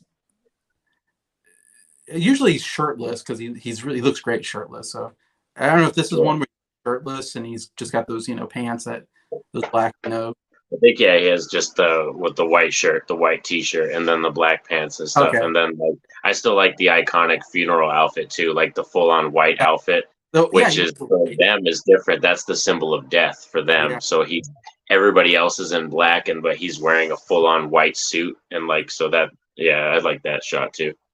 Yeah, that is good. The white suit. Rashad has. Why did you kill my teacher? Why? Oh, it's like he is like, man, he's out for revenge for that teacher. I mean, he loved him like a father or something. And he gets the first only romantic scene, I think. Yes, like his actual kisses in this movie. He kisses that girl in like the graveyard scene. In the graveyard is graveyard. It's a romantic scene, yeah. She's in she's in this movie. She's in Way of the Dragon, and she had a cameo in Big Boss. So yeah, she's been in quite a bit of these movies. Kind of the love interest for Bruce Lee, which I like her. I think she's actually pretty good Yeah. in the movies. And there's even an interview with her in the one of the Blu-rays about all that, and because they were, I think, pretty close friends as well. Yeah, it's the only time he ever kisses a girl. Like there's always hints at romantic relationships, but you don't really see them. Like I said, Jackie Chan was the same way. Jackie Chan didn't have a lot of romantic relationships. It didn't seem like he had girlfriends, but you didn't see a lot of like. Yeah. I felt like they didn't do well with that, with kissing and stuff like that. I don't know. That's so that was cool to see. Like he had that relationship going on. I remember that scene. I don't know if that's a scene where like he catches the guy in the kitchen and he just punches him and goes, "Why? Why?" And he just kills him by just punching him to death. And it's like, oh, it's so good. Yeah. For me, the highlights are that scene. Like to me, yeah, there's two big highlights to watch this movie. One is when he goes and wrecks everybody in the Japanese school. That's probably the most iconic scene. Like one of the best shots is like he's surrounded by these guys and they're circling him, and he's also kind of circling. Like that's a great shot because you can see how, of course, obviously they all attack him one at a time, of course, so he can take him on because. If they all bum rushed him, he would be dead. But that's the way Chinese cinema is. You have to attack one at a time, so he can, But that's kind of the joke of it all. But that's why he had to do it. So it is funny. Sometimes I look for it, and sometimes I'll see a guy and he's just standing there waiting for his turn, and I'm like, waiting to get his cue, and then he jumps in. I'm like, why didn't you just attack him right now? The other scene, the other shot I absolutely love. One of my favorite things about favorite Bruce Lee shot. My favorite Bruce Lee move, I think, of all time, is the reverse. When he just back punches somebody. Yeah, I love when he does it. Well, he does like one time in this movie. He does it to two guys, and it's such a great shot because they're fighting, and then there's two guys behind him, and he hits them like this, and they fly, and it's just him sticking that pose, and it looks awesome.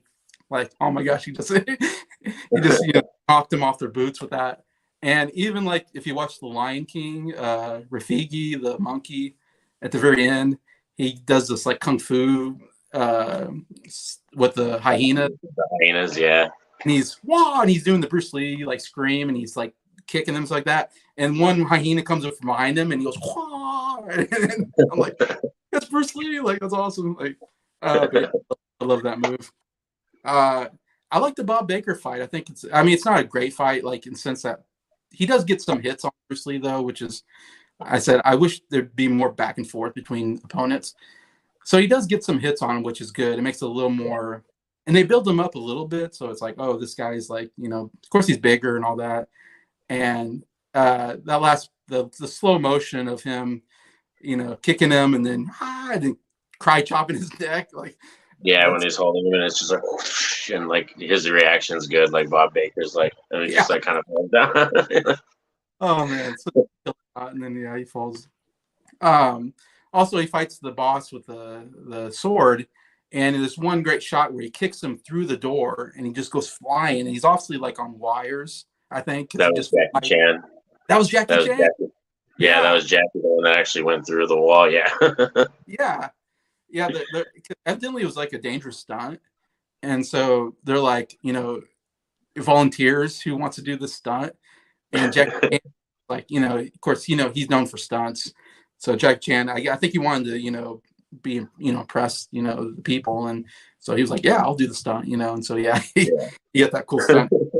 Even I forget, Bruce Lee said something to him before that he did it, so that's kind of cool. He had an interaction with Bruce Lee, and kick him through that wall. So that was a great shot, and that was cool. And he jumps out, and But yeah. Anyways, I would say in this movie, to be honest, it's a little slow moving at parts. Like I said, I think there's two great action sequences. I wish there was more. It's kind of like what I feel like a lot of Bruce Lee movies. I wish there was a little more action to them because they're always so good and iconic. I would say I think it's a little slow moving. That would be my biggest biggest negative on the movie. But yeah, anyway, so definitely it's still a classic. Chinese Connection was the catalyst for The Last Dragon. Nice. I think I know what he's talking about. I forgot the actor's name that's in The Last Dragon. I always forget his name. I can't Don, remember if that was Jim Kelly or not, because I know I don't think so. I always think of it as Jim Kelly, but I don't think it was Jim Kelly that did that one. I don't think so. But yeah, I think I've heard of that movie. I think I've seen it, actually. I think I know what he's talking about. I've seen Game of Death 2. I've seen Game of Death 2. Oh, have you? Yeah, I've seen that one. It's not that great. It's Never not. seen it. I know Jackie Chan was like in Fist of Fury too. I don't think I've seen that either. Yeah. But they try to make Jackie Chan like Bruce Lee, and Jackie Chan's like, I can't be Bruce Lee. I have to be Jackie Chan. And so Yeah.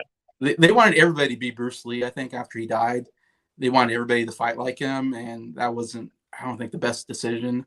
I think everybody needs their own style, basically. Yeah. Anyway, all right. So the third movie is called The Way of the Dragon, or Return of the Dragon, as I've known it. And this is a very interesting movie in that it's the first movie that Bruce Lee directed, and he also wrote like the screenplay basically and stars in it. So I mean, he's taken full control now of the movie, which is interesting. And it's like the only movie that's not set like in China or whatever. It's set in Rome, which is a very interesting setting, which I think was really unusual to do a kung fu movie, in Europe and not be in like China. So that was kind of a cool idea, a new thing that I think they did. So they have a lot of non-Chinese actors in here as the villains, basically. Which I have to say, they're not the most intimidating looking gang I've seen, but Oh yeah, some of them actually look like I could probably fight these people. That's what I crack up. I'm like, I look at some of them and I'm like, oh, I think I can go some rounds with this guy. Like they have some like real skinny guys. They have this one fat guy that's kind of the leader, and I'm like, I don't know. Yeah, the Italian dude he's like, Mamma Mia, like he said this. Yeah, they're not the best looking gang, but anyways, and so so the character travels to Rome to help this Chinese restaurant because I think they're related or something. The uncle, where the uncle sends him, and that's his niece, right? Yeah, it works there. Yeah, so he goes to the Chinese restaurant because this gang leader, whatever, is wants to buy out the restaurant or wants them to close it down because he wants to, I think, use it maybe for criminal stuff, drugs or whatever. And so I think they're getting all the properties around that area, so they want to take them down, but they're not gonna do it, and so they're attacking the restaurant, or they're making it hard for anybody to. They're not getting customers because they're intimidating the customers, I guess, and so the Chinese waiters are learning. They don't call it kung fu though. I think they're learning karate or something like that. Yeah, karate, I think, yeah. Because one guy's like, I don't like this foreign, and he's Chinese. And he's like, I don't like this foreign, I'm like, what are you talking about? Oh, I guess it's because it's Japanese. It's foreign. But they call what Bruce Lee does Chinese boxing. Chinese boxer here, Anyway, so he comes in and he's obviously like this kung fu master for some reason. Even though he's like, he's very humble about it. Like, I'm a normal guy, but he's not. Like, yeah, this film's much more comical. Like, out of all his films, like Way of the Dragon is the most comedic of all of them, I think. I was gonna say that. Yeah, I agree. This is the most comedic out of all the movies. And so this whole thing with this gang, and they go back and forth, and of course he obviously is like, they're having trouble because this guy can actually fight, and so he's beating up this gang, and so anyways, so they're going back and forth, and eventually they hire some outside people to come in, including Chuck Norris. First movie with Chuck Norris, or basically the first movie. I think he had a cameo in another movie, but this is basically like his first movie, playing the main henchman, I guess, that comes in from America. Colt. His name is Colt, I think. Yeah. So it's great getting Chuck Norris in here. Chuck Norris at the time was multiple karate champion, U.S. karate champion, and Bruce Lee met him at a karate championship, and they struck a friendship anyways. And I know, yeah, so Bruce Lee's like making this movie, and he came to Chuck Norris like, I'm making this movie, I want you to be in it, and Chuck Norris like, I've never been in a movie. And it's like, no, we'll choreograph it together, and it's gonna be great. And Like, don't worry, you don't gotta talk, you just gotta be awesome. yeah, you just gotta do the fight scene basically. And they have this great fight scene at the end in the Roman Colosseum, basically, which is a great setting, for a fight. Pretty awesome. I mean, anyways, and I don't know if I want to get too much more into the story, but they have a fight, and of course he wins. But then there's some double crossing in there, and a lot of people get murdered. It goes from a comedic to very serious all of a sudden. Like, all of a sudden people are getting murdered. And like, what the heck? Like, Yeah, there's a great shift in tones in this one for sure. Once you get into the last 15 minutes, it's like a totally different movie almost. Yeah, totally shifts. They're like, oh my gosh, this is kind of depressing. Like, and he basically just he just leaves, which is always weird. It's like, and they hint at a romantic relationship between him and the other girl again, but nothing really happens. And at the end, he's like, I'm leaving. And then he leaves. And they're like, oh, thanks. All of our friends are murdered. And, I don't know what's going to happen with that Chinese restaurant. All the waiters are murdered, basically. But at least the gang leader is gone. So I guess they have that. They have that minor victory. At the end, I'm like, wow, this is not a great victory. Like, you've found out, like, your head chef, like, is backstabs you, literally.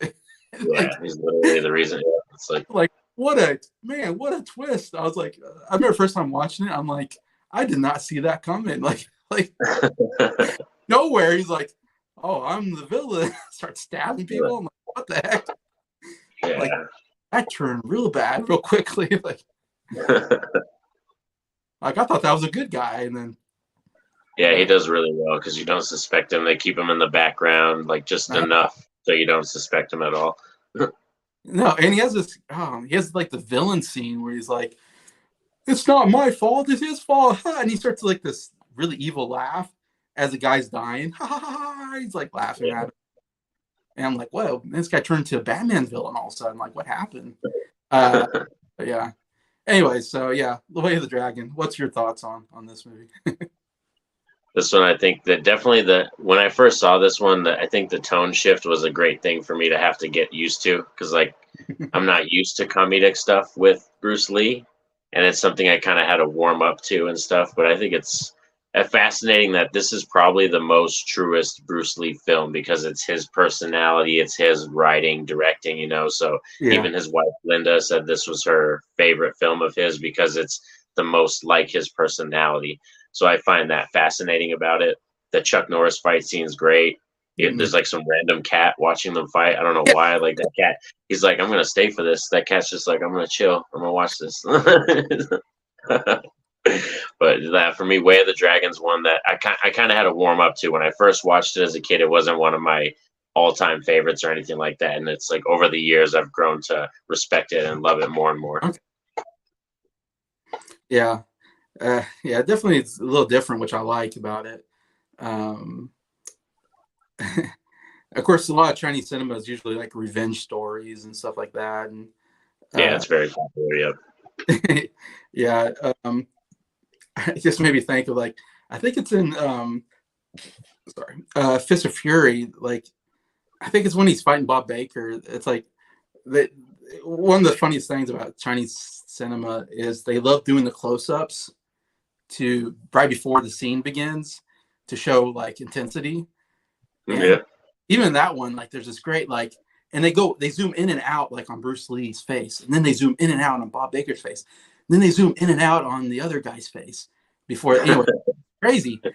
And in this movie, they do it even better, where they close up on Bruce Lee's face, they close up on Chuck Norris' face, then they do a close up on the cat. Like, even the cat gets a good zoom in. Like, what's going on? Like we can't forget about that cat. We gotta zoom in on. I heard apparently he adopted that cat. I heard rumors that he apparently adopted that cat. Yeah. Yeah, I think it was just a stray, like, hanging out, and they're like, let's have it in let's put it in the movie. Yeah. Like, oh, it's so good. It's like the only person watching the whole thing is this cat just sitting there watching this fight. Anyways, but yeah, this like I said, I had this. This is the only movie I had on VHS as a kid, so I like watched this the most out of all the movies. So I really loved this movie as a kid. I was pretty obsessed with it. I would say as a director, I mean, it's the first time directing for Bruce Lee. I would say not the best director, probably. Like, I think there's some pacing issues when I rewatch the movie. There's a lot of establishing shots where I'm like, okay, I get it. Let's, we don't need to establish everything. Let's move on with the story. And I would say it moves a little slow at the beginning. Like, he spends like 15 minutes at this restaurant. Like, I'm like, okay, let's move on. Like, or at the airport. Big joke, yeah. Yeah, which I know that he, like I said, I think he's doing more for comedic reasons because they have this like the soundtracks are all pretty cool. I like the soundtracks of these movies, but this one has more of a comedic like bum bum bum bum bum bum bum bum. I'm like, okay. Yeah, like a whistling type thing going on. And it's like, and it's like, yeah, it's very like more whimsical kind of. Yeah, like obviously, yeah, doing it for comedic reasons. Like he approaches a kid eating ice cream and I guess he wants foods. And he doesn't speak English, so he goes like this to the kid, and the kid's mom, and he's like, oh, and he runs away. And like, and then he goes in the restaurant and orders. He accidentally orders like 5 soups, I guess. Yeah, because he wants eggs at first, and the lady can't understand him. She's like, I don't know what you're saying, and he points to like every soup on the thing. Yeah. He's like, well, I'm going to eat them because I have to save face in this situation. So then he has a stomach ache, and I was watching it, and 3 different times he asked where the bathroom is. Like, I don't know if that was a joke or what, but I swear, like 3 different times, it's like, where's the bathroom? And it's like, bum, bum, bum, bum, bum, bum, bum. I'm like, I think that was a joke. He has to go to the bathroom. I don't know. So I'm like, okay, I guess that's some humor. I do like that, though. I like the humor of it added to it and all that. Like I said, I love the guy that plays the messenger interpreter. He is so funny. Like he does like these funny, like, I don't know, laughs, and his outfits are crazy and like always bright and flamboyant and stuff. Flamboyant, crazy 70s outfits. Yeah, I love all that. Yeah. Well, I guess I go to. I mean, I'm going to ask you what your favorite scene is, but I think we all know what the best scene in the movie is. Yeah, for me, it's the Chuck Norris fight. Yeah, it's still my favorite. If I had to go specific, it's when he rips off the hair from Chuck Norris and he goes, and he like blows it off his hand. He's crazy, and he's pretty. I mean, he's a pretty good sized guy, Chuck Norris. You can tell when he takes his shirt off. It's like, okay, he's got some muscle. Yeah. So yeah, it's like, wow. Like, yeah, that scene is.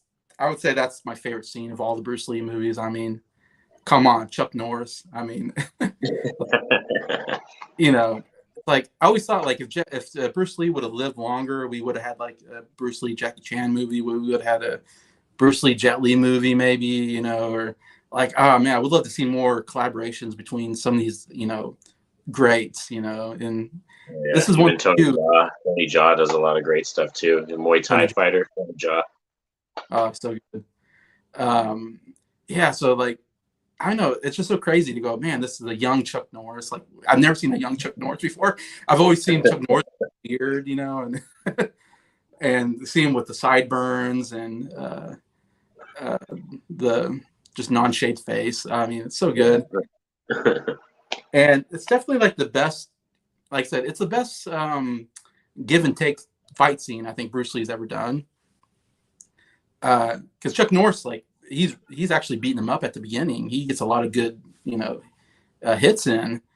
And then Bruce Lee switches his style like midway through the fight, and it's kind of like showing how he adapted to it. Exactly. It's all about adapting, yeah.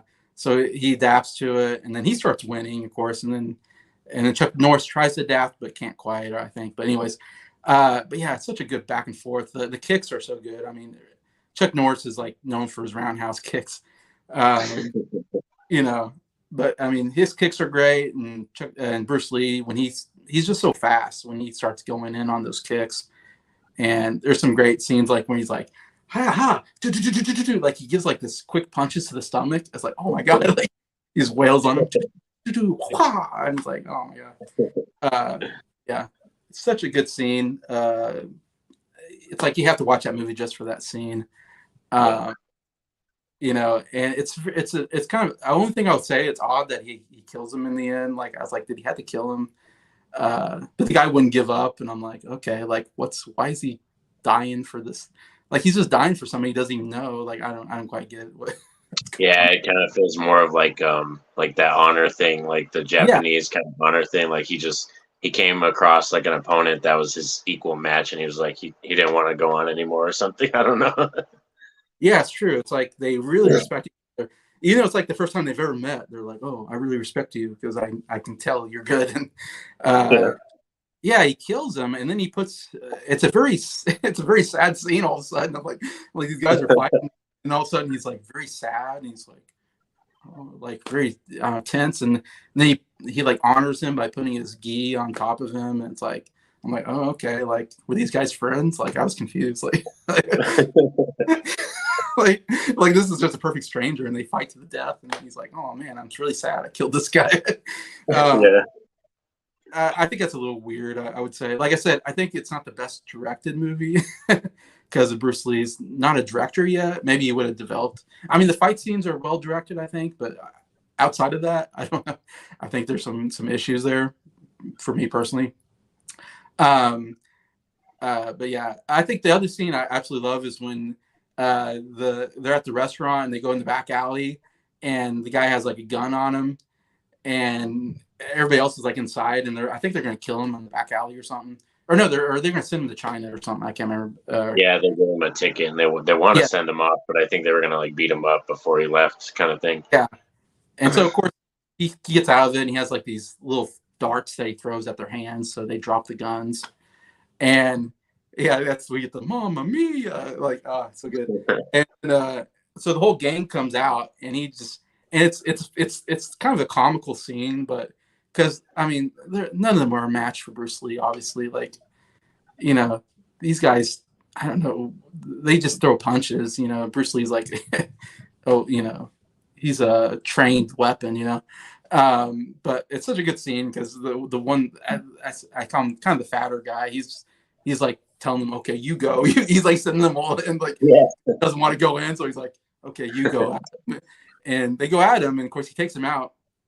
He eventually gets nunchucks, and it's one of the best nunchuck scenes. Like, I absolutely love when he gets the nunchucks out, and he's doing it's so cool doing the whole back and forth, and he's just wrecking them with these nunchucks, and it's kind of somewhat comical because he's just like playing with them because he's like he knows he can beat them all and kill them all like with his nunchucks, and he's doing things like he does like a slingshot thing I think at one point, like and then he even like just uses them like that one time when he like kind of just hits him with them, like he just adds it to his fist and he like hits that guy with him. he just hits them all over the place. And, then the last guy, he grabs the nunchucks and hits himself in the face with it. But yeah, I love that back alley scene. That's always a favorite of mine. That and the Chuck Norris scene. Oh, so good. Bob Wall is also in this one. I guess that's the first time we see Bob Wall as one of the fighters. Yeah, one of the other ones, yep. And Bob Wall was a friend of, or a student, I think, of Bruce Lee and a friend of his. Anyway, so he comes in a couple movies, 3 movies, in fact. This is the first one. Did you see that Bob Wall interview on the disc? I don't know. I think so. I think that one I watched that one. I think so. It is a wild interview. Like he's like, because he's like in his 70s and he's kind of like this guy. I don't know him a lot. I haven't seen too many. I mean, he does interviews actually quite a bit, but it's like this interview where it's like, man, he's not afraid to say anything. Like he'll say, like he has no filter. He's just like, I'm just going to tell you. And some people they want to stay more private. Like when you see Kareem Abdul-Jabbar interviews, he's much more just kind of private. He talks highly of Bruce, but he doesn't ever say personal stuff. And Bob Wall's more like he just lets it out. I think it's just because he's like experienced it. Plus he's gonna, he's getting older and older. He's like, why not just tell people? Say what I think. Yeah. Oh, it is like you have to watch it. It's such a crazy interview. It's on the Game of Death one, I think. They do an interview with him because he hates Robert Klaus. I think his name is Robert. who does Yeah, the director. Yeah. who directed Enter the Dragon and Game of Death. Basically, got brought in, and he calls him an a-hole like 6-7 times in that interview. Like the Bob Klaus, that a-hole. I mean, he says the real word. I'm not saying the real word, but Yeah. oh, yeah, that idiot, the a-hole. Oh my god, it's so great. Like holy. Anyway, that's just a side thing. I just love that. Bob Wall is pretty cool. He was a cry champion himself and all that. And great villain. He plays like a good villain, henchman Yeah, kind he's of guy. good in Into the Dragon. Yeah, I like him in Into Yeah. the Dragon. Good.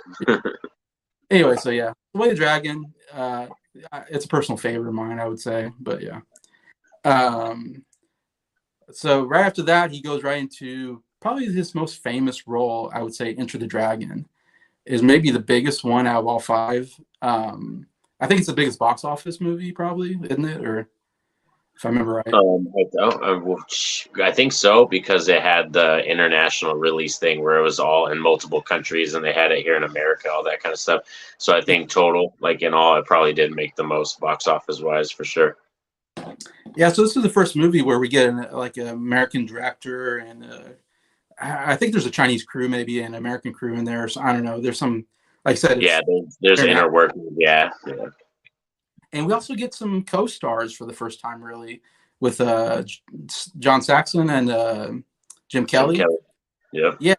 So that's the first time when I was rewatching this, it almost felt like Bruce Lee wasn't really the star. I felt like he really was sharing the star with the other two, which was different.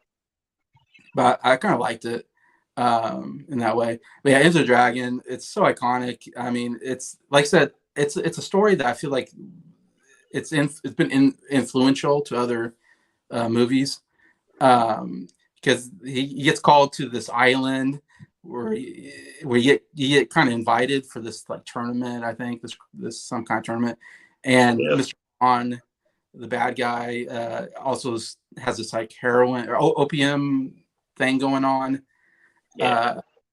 So he wants to get people into he's kind of recruiting people for, I think, the opium business, basically. So he got people from like the toughest guys. So he's got people from different countries coming in and all this. And Bruce Lee is there as a spy, basically, for like, I guess, CIA or something, to infiltrate, what's going on there. And Mr. Han, because no one can get to Mr. Han's island. You have to be invited, basically. And he also wants to get revenge because Bob Wall is there, and he like basically killed his sister, I think, if I remember right. Yeah, the beginning sequence. Yeah, I think so. Yeah. So he also wants revenge, and so it's kind of that kind of story. And so there's a lot of one-on-one battles here. Bruce Lee, he's got these great battles where he goes into like this basement area and he's trying to find information. We get the first appearance of Bolo Young that I've ever seen, a young Bolo Young who I know from Bloodsport. He's a great villain from Bloodsport. That's Chun-Li. He's basically just this, bodybuilder. He's huge. Yeah. He's like a brick wall. He's the biggest Chinese guy I've ever seen. Like he's just giant compared to everybody else.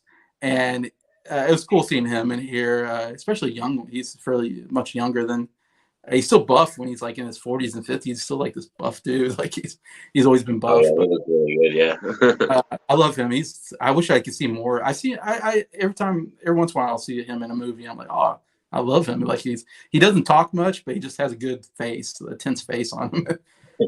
Just good in fight scenes. But anyways, but yeah, and so of course Bruce Lee gets captured, and him and John Saxon have to like fight their way out at the end. And one of the most iconic scenes of all time is the mirror scene where he fights Mr. Han, who has a hand that he's missing a hand, so he has different fake hands that he puts on, and he puts on like a big metal hand with not whatever, so he can stab you with them. Great, another Bond villain type guy. But the mirror scene it's been done many times afterwards, but such an iconic scene. What do you think on Enter the Dragon? Boy, yeah, I think this one, for production value wise, this is probably his greatest film when you look at the production value and all the stuff that went into the movie and everything. And yeah, that mirror scene is just probably one of the greatest scenes that's ever been committed to cinema tape ever, because the execution of that was hard. Like, to be able to film that whole sequence and Yeah, not see that's the great. camera or not see any extras, like you don't see them at all. And they use kind of like clothes and certain things in the room, or like they're hidden behind mirrors, so you really can't see anything. So they do that well. And oh man, for me, yeah, Enter the Dragons, that one that you can tell that he was really inspired, I think, a lot by the whole 007 thing, and wanted to be, the spy and infiltrate and everything. And like, he's, I think his name's Lee. The character's name is Lee, I Yeah, think, in the yeah. movie too. But yeah, he does get a little bit, I want to say, outshined by John Saxon and Jim Kelly at points, because they focus on them a lot too, which I find that, like, it's cool and it's interesting, but it sucks when you find out that it's, yeah, the director and the kind of American production company just didn't think that Bruce Lee would sell, because Oh, he couldn't be a main star. And I was yeah. like, oh, okay. And then actually I heard that there was a rumor that Jim Kelly's character was supposed to be the one at the end with him, not John. And I Really? guess John Saxon ended up lobbying for it to be him as the one at the end instead. So Jim Kelly's the one that gets killed by Mr. Han. That was supposed to Oh, be John Saxon's character originally. I was gonna say one of my negatives of this movie is I want Kelly to be in the movie more. I I think really it like. would have been a little bit more fun if he was the one at the end with Bruce Yes, Lee. I would have been fine with John Saxon dying. I mean, no offense to John Saxon, I just didn't think his kung fu was that good, or his karate. I guess he was a black belt. I didn't know this. When I was researched, it said he was a black belt in karate, but I was like, I didn't think his kicks looked that great. And he did a Yeah, lot of punching. He did more punchings, and his kicks weren't like, he did some kicks, but they didn't look that great. And I wasn't that big a fan of John Saxon in this movie, who I think just passed away, I think a year or two ago. Um, Bob Wall actually just passed away a year ago, in fact, 2002. Um, Jim Kelly is so good in this movie. Not only his fighting looks great, like his actual fighting stance and his kicks and all that look incredible. Like I really love his scenes where he's, a few scenes we see of him getting into fights, and he just has a great personality about him. I don't know. uh, yeah. like He's just so happy to be there. Like, he's like the yeah, one, like, he's kind of like, it's funny because you look at him and he's so oblivious to everything that's going on. He's just happy to be there and compete. And like, when Mr. Hunt offers him a job, he's like, nah, I don't want none of that. I don't need that. You know what I mean? Kind of thing. yeah, he has some good line. You come out of a comic book, man, or something like that, and he has some really good, yeah, 70s slang lines in there that I love. And yes, yeah. So that's my big negative is like I wish Jim Kelly would have been there at the end and not died, halfway through, because I love that character. And I wish we would have gotten a better fight scene between Bolo Young and not John Bruce. Sack. I didn't think that was a good scene. Or John. I Oh wanted, yeah, John. Yeah. I wanted a Bruce Lee Bolo Young fight. I'm like, because Bolo Young is to me like one of the iconic figures in, you know martial arts cinema. Or him and Jim Kelly, I would have taken either, because I think there could have been a better fight in there. Uh, Yeah. he was this big. I mean, he's a great henchman. There's one scene where he just kills three guys. Just beats them to death, or one guy I guess he breaks his back or something. He just and he's such a good intense face when he kills people. He has this great look on his face. I'm like, oh my gosh, he would scare the hell out of me. But yeah, I would say that's my negatives of the movie, though. I think it's definitely, I would say, his most, maybe most well known, iconic movie. Yeah. Yeah, and definitely, I think if you were to poll like the greatest kung fu movies of all time, this would be not in the top five, probably on most Yeah. lists. Like I said, I think it's very influential. I feel like I've seen other movies with this kind of storyline of, oh, let's go to this mysterious guy's island and there's some kind of tournament kind of thing. It's a great, it's a great storyline for an action movie kind of thing. Uh, um, Yeah, I'd go to. In fact, I feel like Bruce Lee doesn't really talk that much in this movie. I feel like it's more John Saxon and Jim Kelly do most of the dialogue, and then That's true. Yeah, he doesn't really talk that much at all. Yeah. Bruce Lee's mostly just gets in that black outfit and he's sneaking around. Like he does a lot of sneaking around the areas Yeah. and all that. But yeah, I mean, I guess we talked about it. I mean, the most iconic scene has got to be that mirror scene, right? That's maybe the best scene in the movie.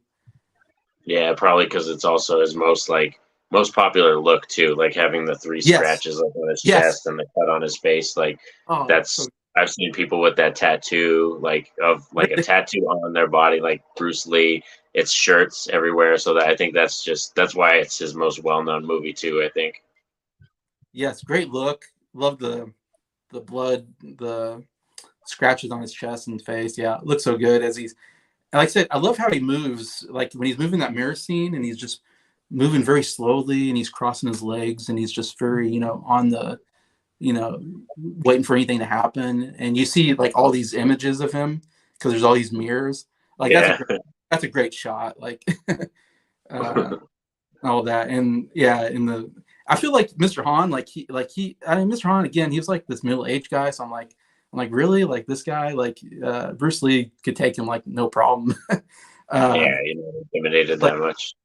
in fact, at first he's just beating the hell out of him. He's just kicking him and punching. The only thing that he has is he has that knife hand, so he keeps he hits him every once in a while with that knife hand, and that kind of evens the odds a little bit. But Bruce Lee really dominates the whole fight, except for that mirror scene. Is the guy's sneaking around and hitting him from behind. But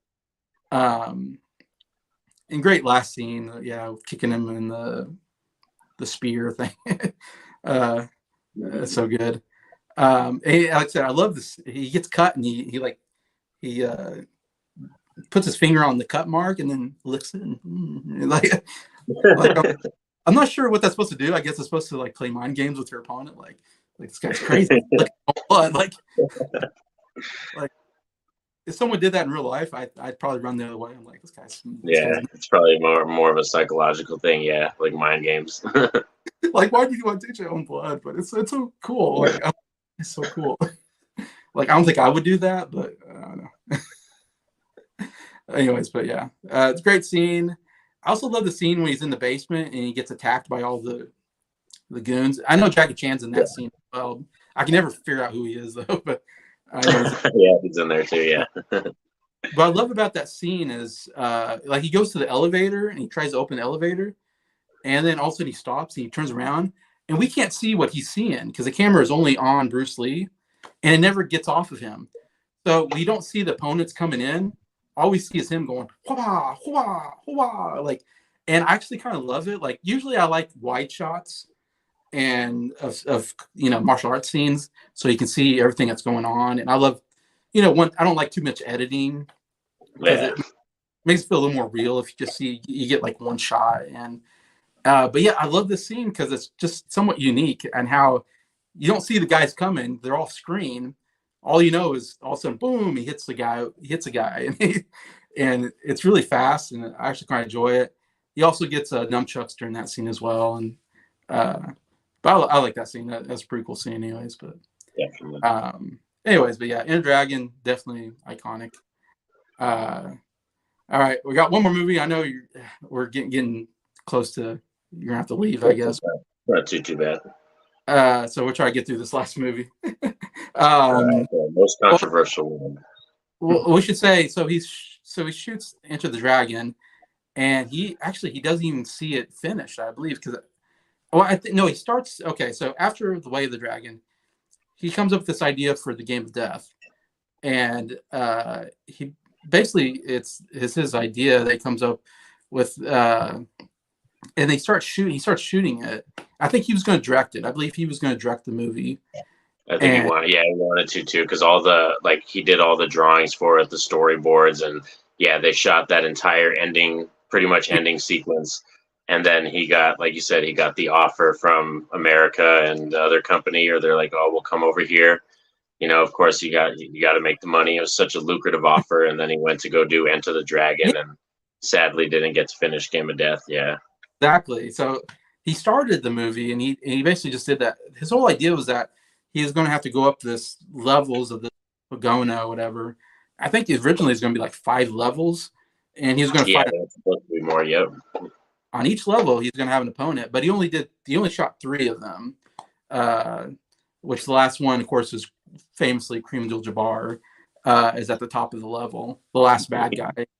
But the whole idea was that there was something at the top that these bad guys wanted, but he didn't care. But then they kidnap his wife or sister or something like that, and so then he's forced to have to go up this thing to get this thing for these bad. I don't know. That was kind of the original plot, but definitely it totally changes once they make the movie because they didn't shoot anything else. So yeah, he just shoots basically.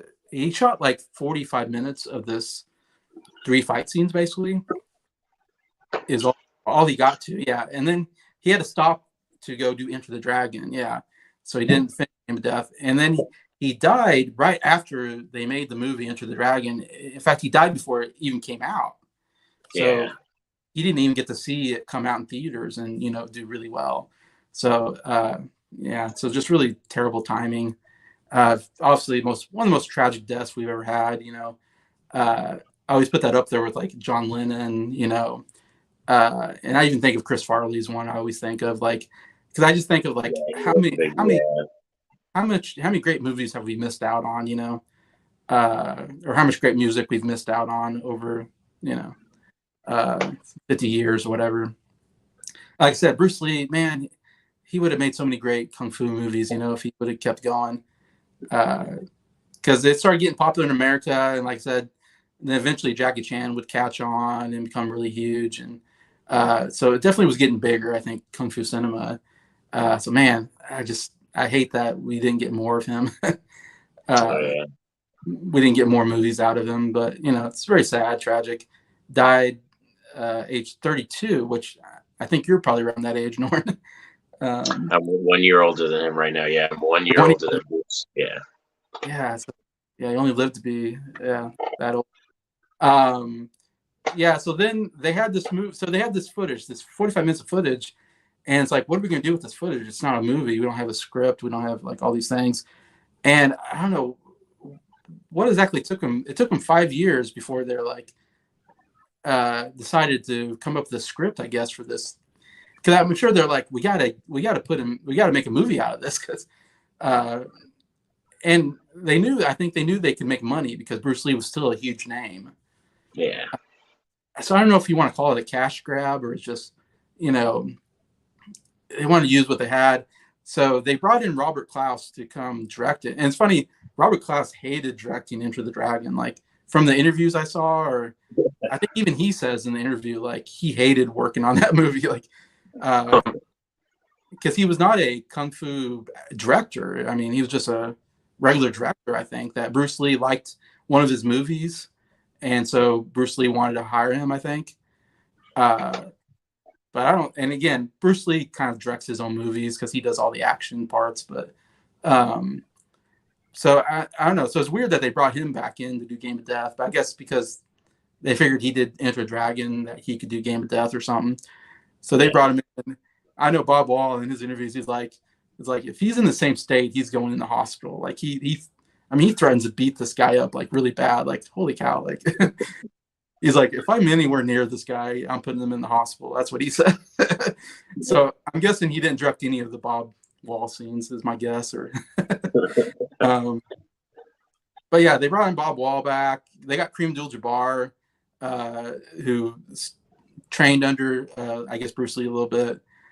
Which is crazy. It's just you don't see a 7'1" guy, doing kung fu. It's and is a Hall of Fame basketball player. But I think they wanted Chuck Norris, but Chuck Norris wouldn't come back because he thought it was, not respectful or something to Bruce Lee's, legacy, I guess, or something. Which is too bad. It'd been nice to get Chuck Norris again, even though they have shots of Way of the Dragon in the beginning of the movie, which is crazy. But I don't know. I guess I've talked about this. I don't know if you want to talk about the craziness of this movie, Norin. I think that's a part of the reason too why it's just so people either really hate it or they really love it for that reason, I think. And I like Game of Death because it is, yes, the first probably Bruce exploitation movie that like kind of sparked that kind of subgenre of kung fu films, because they ended up doing, Game of Death 2, and they ended up doing, other dragon films that were more like kind of comical. Danny Yun did a group of films that were like comical jokes, kind of Bruce Lee type films and stuff. Yeah, yeah. And for me, Game of Death, I just love it because I think those last 20 minutes, and I actually do like some of the other film, and I kind of forgive them because it's just two stuntmen, and I understand that now, and as a kid, I probably didn't even realize that, when you first see it as a kid, you're like, you don't really understand it. You're like, oh, why is he wearing sunglasses all the time and like a silly mustache? You're like, huh? Yeah. And he's trying to, like, they use the excuse like he got the plastic surgery and like all that kind of stuff. So, Yeah. but Like oh man, yeah, that's why his face is all messed up, and they have the new face and stuff. So, like, that last 20 minutes is probably some of the greatest martial arts that's ever been committed to tape, and I love it. And that, I think, is Bruce Lee's true like magnum opus. Like when you watch those fight scenes, that's all him. Like you can tell that's just all his creativity, him with his students, and they're doing some of the best stuff you've ever seen. And oh man, even the fight with Kareem. I love the fight with Kareem so much. Oh yeah. Yeah, it's I almost have a hard time calling it a Bruce Lee movie because he's only in it for like 20 minutes or whatever. Yeah. At the end. It's mostly these other people. So it's when you watch it, you're just like, oh, it's not a Bruce Lee movie. This is the craziest. The editing is so crazy in this movie. It's very jarring to watch, in my opinion. Yeah, there's that one shot where they have the actor. They shouldn't even done that shot where they had the actor sitting in the chair, and then they literally taped Bruce Lee's face onto a mirror in front of the guy.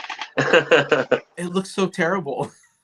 Yes. They had to do a couple of shots where they put Bruce Lee's face on the guy, and it's like, that doesn't look real at all. Like, yeah, they should have just not did that at all. They should have just used stock photos of close-ups of other films. You know what I mean? Just kind of. Yeah, I mean, I would have been okay with just grabbing another actor and the actor doing all the Bruce Lee stuff up to the Bruce Lee part. And I guess as an audience, we just accept that, okay, this isn't Bruce Lee, but this is the best they can do for what they are given. This is the best they can do, and I guess I can kind of accept that.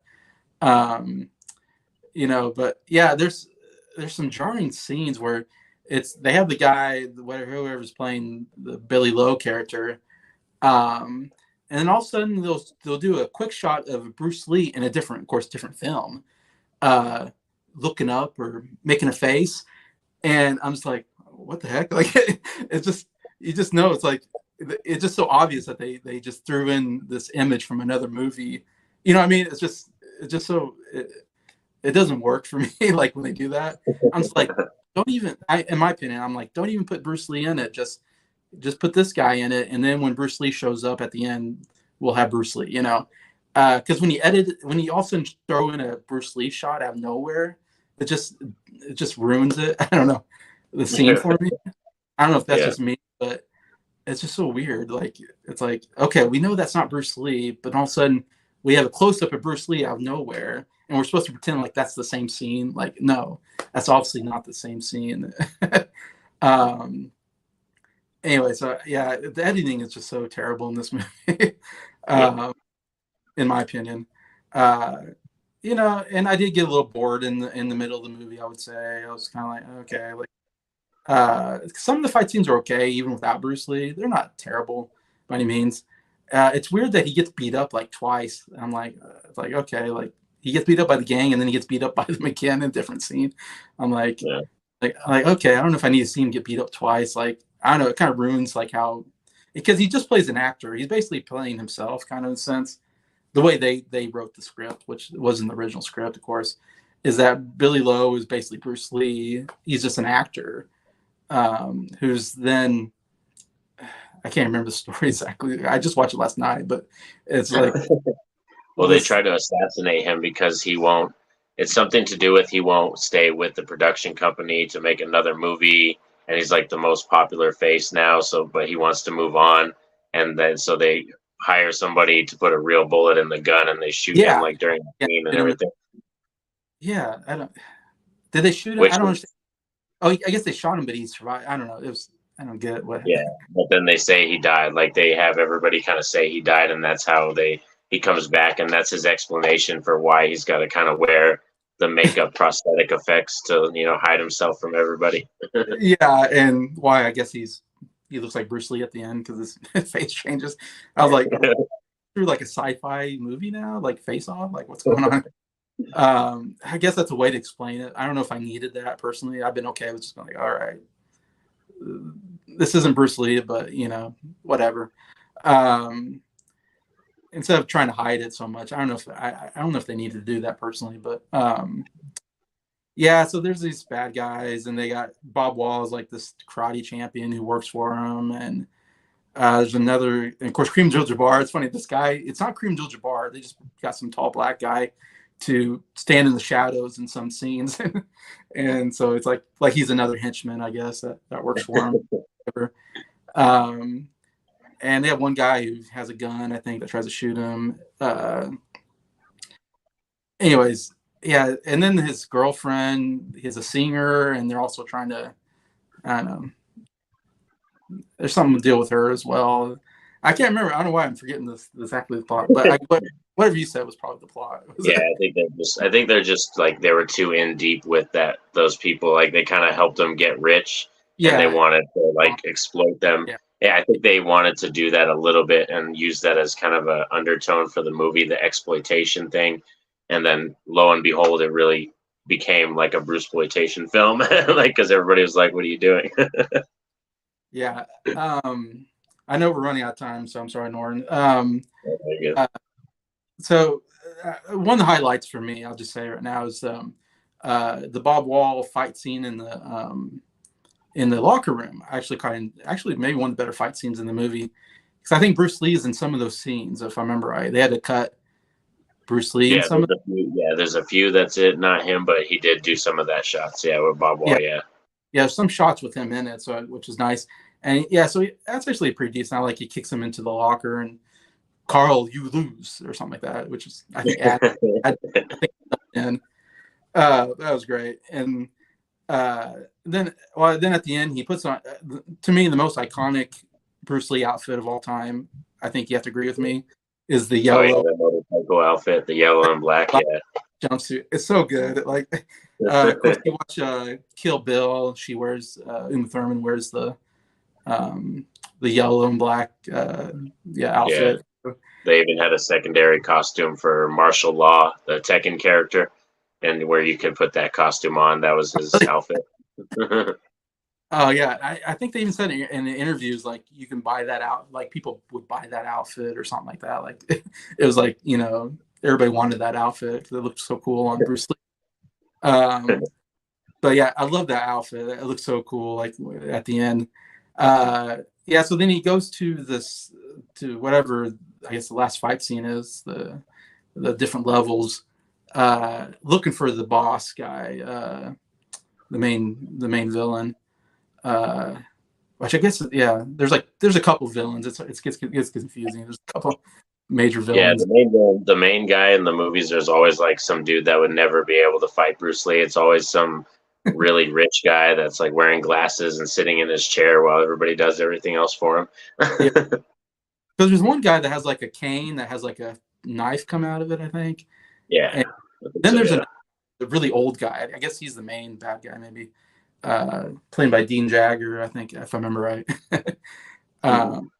Yeah, and so he goes in, and then what's interesting is, so it's not Bruce Lee. He runs up the stairs, and all of a sudden it's Bruce Lee. It's always kind of funny. Bruce Lee, he's at the top of the stairs now. Now it's the Bruce Lee part, which is interesting because I watched the 45-minute whatever part where it's just the part of the Bruce Lee shot. And it's Bruce Lee and these two other guys that get beat up, and they come up, and there's a lot of dialogue, and he comes up and he has all these dialogue scenes. And so I watched that first, and then when I'm watching Game of Death last night, I don't think he talks at all in that last part. Like they cut up all the dialogue basically, and they they cut out the two guys basically. The two guys are with him. They cut out all their scenes basically, which I kind of liked because I didn't care for the two guys. In fact, I kind of liked what they did in Game of Death because if you watch the 45-minute version, it's kind of long. It's like, oh, these fight scenes are taking a little long. So I kind of like that they cut it down to 20 minutes. So I think it's actually a better cut, just because I just want to see him go in there and just start fighting. That's the most interesting part of his movies. So I like that. He comes in, he fights the first guy who has sticks, and then they do a nunchuck. The only time I've seen two nunchucks, a nunchuck fight, two master nunchuckers, going at each other, So yeah, that's a pretty good fight scene. I always think of I'm a big fan of Teenage Mutant Ninja Turtles. Michelangelo, yeah. In the very first movie, the Clan come, whatever, I think it's like the Foot Clan come, and one of the Foot Clan guys brings out a nunchuck and starts doing nunchucks. And I always love Michelangelo goes, "Oh, a fellow chucker, eh?" And I always think that when I see a nunchucks, I go, "Oh, a fellow chucker, eh?" Because you don't see too many nunchuck fights. Oh yeah. So here you got two guys doing the nunchuck thing, and he's got yellow nunchucks. It's so cool. He's got yellow. Yeah, outfit. The other guy's got red, and the other's is red, and he's yellow. Yeah. How did he match it so perfectly? Like, how many yellow nunchucks are there out there? And he picks up yellow nunchucks, and he has a yellow outfit. Like, wow, what a coincidence, But yeah, I love about that fight scene. He does a lot of like dancing around a little bit, and face. And at one point, he gets the nunchucks out, and he licks it. I'm like, why did he lick the nunchuck? Like, I don't know. That's just Bruce Lee being Bruce Lee, I guess. Yeah. So he goes on the next level and he fights a Taekwondo master, I believe, or something like that. Yeah, I think it's Taekwondo or Judo, something like that. Because he knows throws and grappling and stuff. Yeah, it's more of a throwing thing. Yeah, and he has a little fight scene with him. Not very long, really. But then the highlight is Kareem Abdul-Jabbar. I mean, like I said, you've never seen a 7'1" guy fighting, and Bruce Lee's 5'7", so it's just crazy discrepancy between the two. And I love the beginning where he's sitting on the chair, and that chair looks way too small for Kareem Abdul-Jabbar. I have to say, this rocking chair looks really small. Yeah. Like why is he sitting in this chair?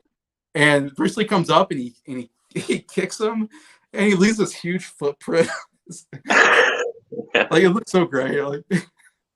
But yeah, it's such a unique fight scene because, like I said, you never see 7'1" guys throwing kicks. No, yeah. Kareem did really good. Yeah, he did really good, and like the sunglasses look because he's sensitive to light, so he has to wear the sunglasses and stuff. Yeah, he does a decent job. I mean, I wouldn't say he's like the best kung fu fighter, but of course he's probably, I don't know how long he studied at that point. Like his side kicks are decent, and of course they're cool because they're like super. His legs are just so long, so he throws these side kicks and they're just so long. He tries to do like a little bit of a roundhouse kick, and it looks a little clunky. Like I would say some of the kicks, but I think it's just because people with long legs aren't meant to be doing that kind of stuff. Maybe, I don't know. So it looks a little clunky on long-legged people when they're doing kicks, I think, compared to like Bruce Lee.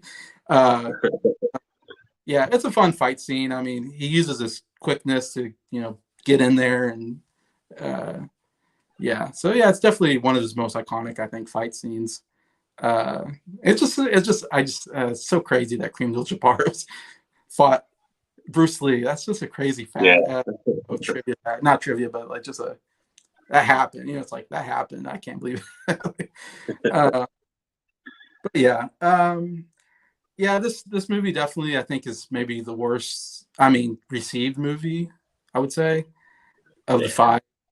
It's just so crazy that it came out in 1978, like 5 years after the last movie. And so I don't know if they should have made it. I mean, I guess it's nice to get another Bruce Lee movie, I guess. So I get it. The movie made a bunch of money. That's just how good Bruce Lee. It's like right behind Enter the Dragon or something like that. It's like, yeah. But of course, all his movies just broke the box office. I mean, each Definitely. movie got better, in that Yeah, sense. that's why the production company wanted to do that second film and stuff. And Billy Game, Lowe it's about, I believe, his brother or something like that, because Billy Lowe ends up dying, and it's a revenge story for him. Like they're going to get revenge for Billy dying because they finally get him and kill him and stuff. So that's what happens to Billy after the end of Game of Death. I'm just trying to think. Yeah, he kicks the guy down the roof, or the guy falls down the roof and he dies. I think the main villain, and then that's the end of the movie. I think I don't think much happens after that, if I remember right. Now Yeah. it's like, okay, that's. I guess he got his revenge or whatever. He got the bad guys. Anyways, Mhm. but yeah, Game of Thrones. It's Game of Thrones, not Game of Thrones. Game of Death. It's such a crazy movie in a sense, but it's well known for that last part, last fight scenes. In fact, when I watch it, I just fast forward it till the end. Oh, you do? Okay. I usually don't watch the whole movie all the way through, but Gareth, hi Gareth, I forgot to put you on there. Anyways, but yeah, I know we're going over 2 hours, but I don't know. It's just so fun talking about these movies uh, Definitely. and stuff like that. So we're just gonna go into rankings. How would you rank the 5 movies, Norin? All right, so it's gonna be probably a little controversial the way it comes out, just because. I'm But I'm ranking curious. them based. Yeah, it's controversial time. We're going off of, this is like if I watch value. This isn't like me critiquing. This is like if I'm going to my collection, these are the ones I'm gonna watch first, kind of Right, thing. right, yeah, So coming in at last place for me is gonna be The Big Boss. That's really going to well. be last place for me. Yeah, The Big Boss. And I think mainly because, yes, it's his first film, and I love that. And to be clear, I don't think any of these are bad films. I like all of them. I don't think any of them are bad movies. But Big Boss for me, it's just, you can see the competing factors between him and the director, them wanting to have the other actor be the lead, and Bruce Yeah, Lee like goes like a good 35, 40 minutes without actually throwing a punch or a kick yeah, and stuff. And that's true. so yeah, that one for me is just the one that I want to watch the least amount, like that I want to pull out the last, you know what I mean, kind of thing. And then coming up next is going to be Game of Death. Game of Death is above Big Boss though, because of mainly the last 20 minutes. I think is some of the best Bruce Lee cinema we've ever seen in history. So it's mainly because of that reason. But I also have a lot of fun with the story that they tried to work around Yeah, and create. yeah, yeah, I think the motorcycle sequences I think are kind of cool, even though we know it's the stuntman and somebody else. Like watching people chase and fight in a warehouse on yeah, motorcycles, going through the boxes, and like it yeah. was it was funny. It was like kind of almost a Scooby Doo type moment thing, but it was cool. And then coming in at fourth, or no, third, my bad. Yeah, coming in at third is gonna be Way of the Dragon. That's gonna be third, and this one is probably, I just love it because yeah, when you watch it, you can really feel how Bruce Lee put a lot of his self into the Way of Dragon. You know what I mean? Yeah. The Chuck Norris fight scene's great. I think the comedy does land more often than not, but it does Yeah. kind of hurt it a little bit because of that shift in tone. Like you said, once you get to the last 15 minutes, it's like becomes a very serious type film and stuff. That's so true. Yeah. And then number two is going to be Enter the Dragon. That's my number two. And Enter the Dragon, just because production value, it's one of the best. And like you said, for that story, it's so iconic for that story. And like, just, I like that Bond nature to it. It has that spy Bond, feel to it and stuff. Jim Kelly, John Saxon, like they're all really good, and that I adore them and stuff. So that's number two. And then the top dog is going to be Fist of Fury. And that Yeah. one for me is just, Yeah. I love that his character Zen Chen, and like I Mhm. love the fact that he's just so angry, so wanting out for revenge for who killed his master. It's like, oh man, yeah. And then the fight scenes in that one are probably like some of my favorites as well. And the cinematography is great. And for me, the story, I think it's the most entertaining story wise. It's the one that when I grab it, I'm like, I love every moment of it. Like you said, when he's trying to be the phone tech guy and he's sneaking in, you know what I mean? Like every moment is just picture perfect for me. So yeah, Fist of Fury is the one that stands the test of time as being my favorite of his. Uh, yeah, that's kind of your big nostalgia one as a kid. Yeah, Right? I own the two versions of that too. I have the Blu-ray and the DVD. And then Enter the Dragon's the other one that I own that I double dipped on. You double dipped on. Okay. Yeah, I was afraid you were gonna tell me Game of Death was your number one, and I was gonna be like, okay. No, yeah, it's just I guess more controversial because people love Enter the Dragon the most, and then Game of Death is usually everybody's bottom one. That's usually the last one, but it's just for me, it's I do have nostalgia for that one, and I actually kind of enjoy it, like I said, more than Big Boss in terms of the story. Yeah, that's a good ranking. For me, number 5, yeah, Game of Death would be 5th on there, just because Bruce Lee's not only in it for 20 minutes, so it's hard to put it any higher. That's what makes. I mean, that's why I watch Bruce Lee movies. I want to see Bruce Lee. You know, you know what I mean. And the editing is just so bad at some points that it just it just takes me away from the movie. Anyway, but number 4, I'll go with The Big Boss. Like, I think you had it. First movie, I think it still has some good stuff in there. The last fight scene and the ice scene, whatever. Like you said, it does start off a little slow, I think, or it takes a little while to get to the action and all that. Definitely the most violent, I think, of the movies. Number 3, I'm going to go with Fist of Fury on this one. I know that was your number 1. Again, yeah, definitely an iconic, role for Bruce Lee, like you said. And the Japanese fight scene is at the Japanese school. Like I said, I think it's been done in other movies. It's because of what Bruce Lee did here. It's kind of an iconic scene. I know Jet Li did a movie that kind of was like almost like a remake of the Dragon. Yeah, Kiss of the Dragon. They kind of did that scene too. And then Jet Li also played that Zen Chen character that yeah. Bruce Lee played in that movie. Jet Li did a version of it. Yeah. Yeah, I think it's called like Legend of the Dragon or something like that. He did or something. Yeah, he did basically the same character, except he wore, I think, black instead of white. I don't know. There's something different in there. But anyways, yeah, that's a great scene. Plus the end fight scene with Bob Baker. It's kind of a fun scene. I think it's still a little slow moving during parts. That's my only knock at it. Maybe the romantic scene is. I'm like a guy. I'm like, get the fuck out of here. Like, no, it's okay, but it's just I can do that stuff. Number 2, Enter the Dragon. I think you had that number 2 on yours. Yeah, because it's the most iconic, I think, movie out of the series. The whole storyline. Like, I love this movie called Balls of Fury with where it's a ping pong tournament instead of That's great, yeah. instead of a karate tournament, he's a ping pong guy and he goes plays ping. It's just Thomas Lennon's in that movie. He's hilarious. Yeah, Thomas Lennon I think wrote the movie. Yeah, and he's got the part in the German guy. Christopher Walken I think is the villain or something. That's a really good like almost spoof movie I would say of Enter the Dragon. It's so funny. Yeah, it's kind of like to Scream scary movie. It's like Enter the Dragon and Balls of Fury. It's like the same kind of thing. Yeah, I think it's a really funny movie. I actually really quite enjoy that because of the Enter the Dragon spoof that they do there. But anyways, yeah, Enter the Dragon, that mirror scene, the most iconic scene probably in his career. Yeah, so it's a must. And like I said, yeah, anybody who likes kung fu cinema, that's at the top.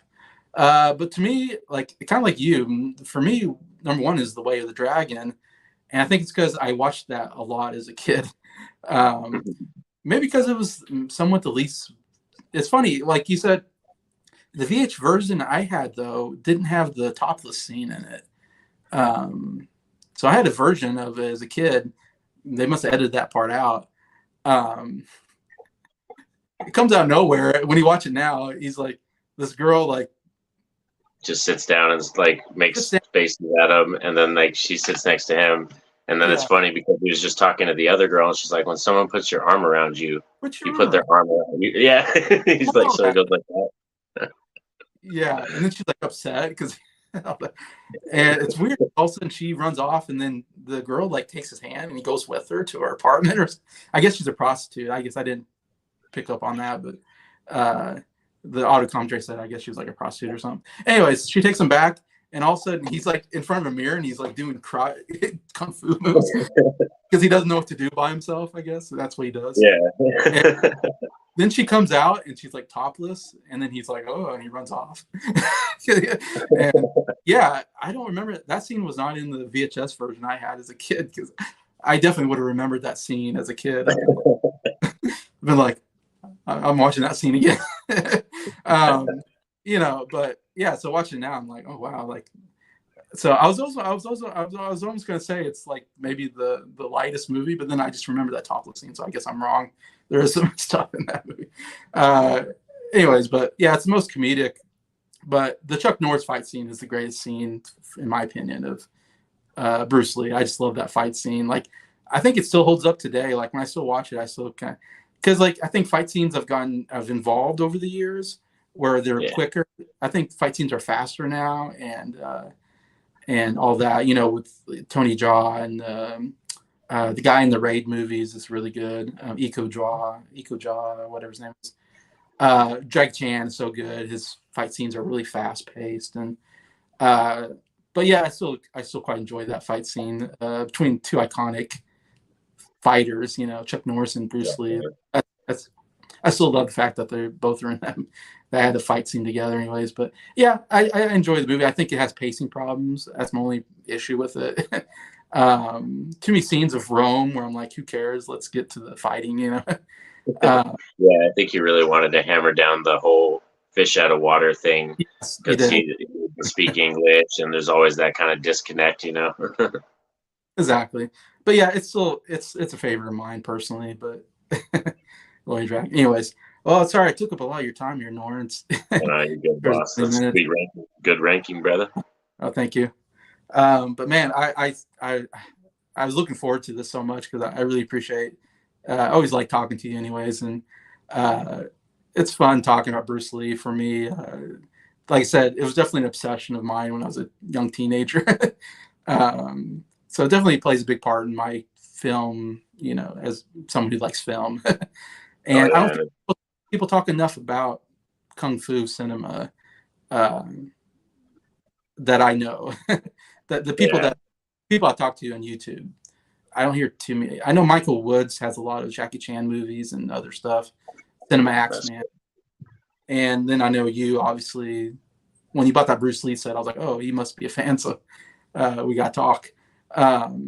Obviously, I can talk about Bruce Lee for a while, because we've been at it for over 2 hours. And I feel like there's still stuff we could talk about. But that was the main thing. Just talk about this really cool set. Definitely recommend this. This box set. It has so many special features, audio commentaries, all the stuff I love. And I love to just binge watch. Anyways, definitely check that out. And yeah. Norin, do you want to talk about your channel, or what you got going on your channel? Oh yeah, so Norin Radd89, everybody knows me, and I mainly do horror content, but I also do physical media stuff and everything. And what I got coming up is I got Cocaine Shark review coming. I got that coming up. Cocaine Shark. I got Renfield. I saw that, and then the Rise and Fall of WCW. I got a video coming out on that I wanted to do. So those are my next planning videos that are going to be coming out of the pipeline. I guess I got to get on this Cocaine Shark thing. Mike did a review and Rashad did a review, and now you saw it. Yeah, it's like gonna be like this new kind of subgenre, I think, in horror now, ever since Cocaine Bear came out. I don't necessarily think it has to be like cocaine, but I think we're just gonna start seeing more subgenres of animals that are influenced by some kind of drug, and then they go wild. Oh my gosh, that's a genre. Animal getting on drugs and killing people.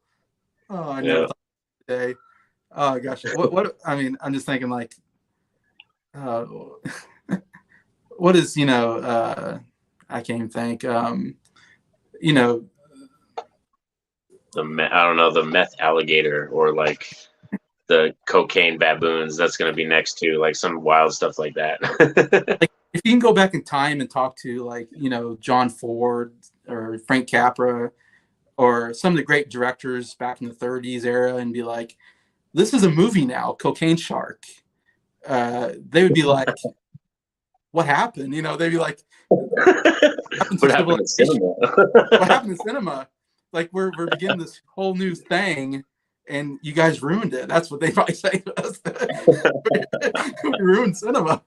Anyways, that's cool. Yeah, Norin's got a great channel. Love his channel. Even though I'm not a horror guy, I still watch his stuff and get intrigued by it, by all of that. Also, you're a big Batman fan. I found out, I guess, recently. Yep, huge Batman fan. Yeah, definitely. Yeah, I have a Batman tattoo too. I have the Batman symbol on my thigh. Wow. Yeah, that's cool. I mean, you got the horror thing going. You got, I know we talked about James Bond quite a bit. You got that. I think you're even a fan of like Star Wars and some of that stuff, I believe. Yeah, Star Wars. I watch Star Trek as well, but I'm much more Okay. into Star Wars. Yeah, I've watched some Star Trek, but I'm much more of a bigger Star Wars fan. Like I've watched all the shows and the movies, and Yeah, I have that's 4 of the novels. I think I have 4 Star Wars novels that I really, own. yeah. Yeah, that's kind of the way I am. I like both Star Trek and Star Wars, but yeah, Star Wars, of course, it's huge in my childhood. Uh, yeah, and you got Batman, and you got wrestling. We talked a lot about wrestling as well. That's another thing. So we got some things in common that we get to talk about. But um, anyways, but yeah, I thank you so much for coming on, Norin. I really enjoyed you getting to talk to you again about Bruce Lee and all that. And Thank you so much for inviting me, sir. Thank you. you're welcome. I hope to have you on again. Of course, I have so many other things I'd love to talk to you about. So we'll see it someday. But thank you, everybody. Definitely subscribe to Norin Radd89 if you haven't. Yeah, thank you for. I got Matt here. Thank you, Matt. Great stream. Yeah. Thank you to everybody that watched it and commented on it, and definitely comment anything you want in the Yeah, chat. comment down below. We'll answer questions or talk to you guys. Comment down below. Yeah, definitely. Love talking about Bruce Lee, and I love talking about Kung Fu cinema. I love to talk more Kung Fu cinema in general. I enjoy. But anyways, but thank you, everybody. And I just say, hope you have a nice rest of the week or a nice weekend coming up. And I'll see you guys later. Peace out.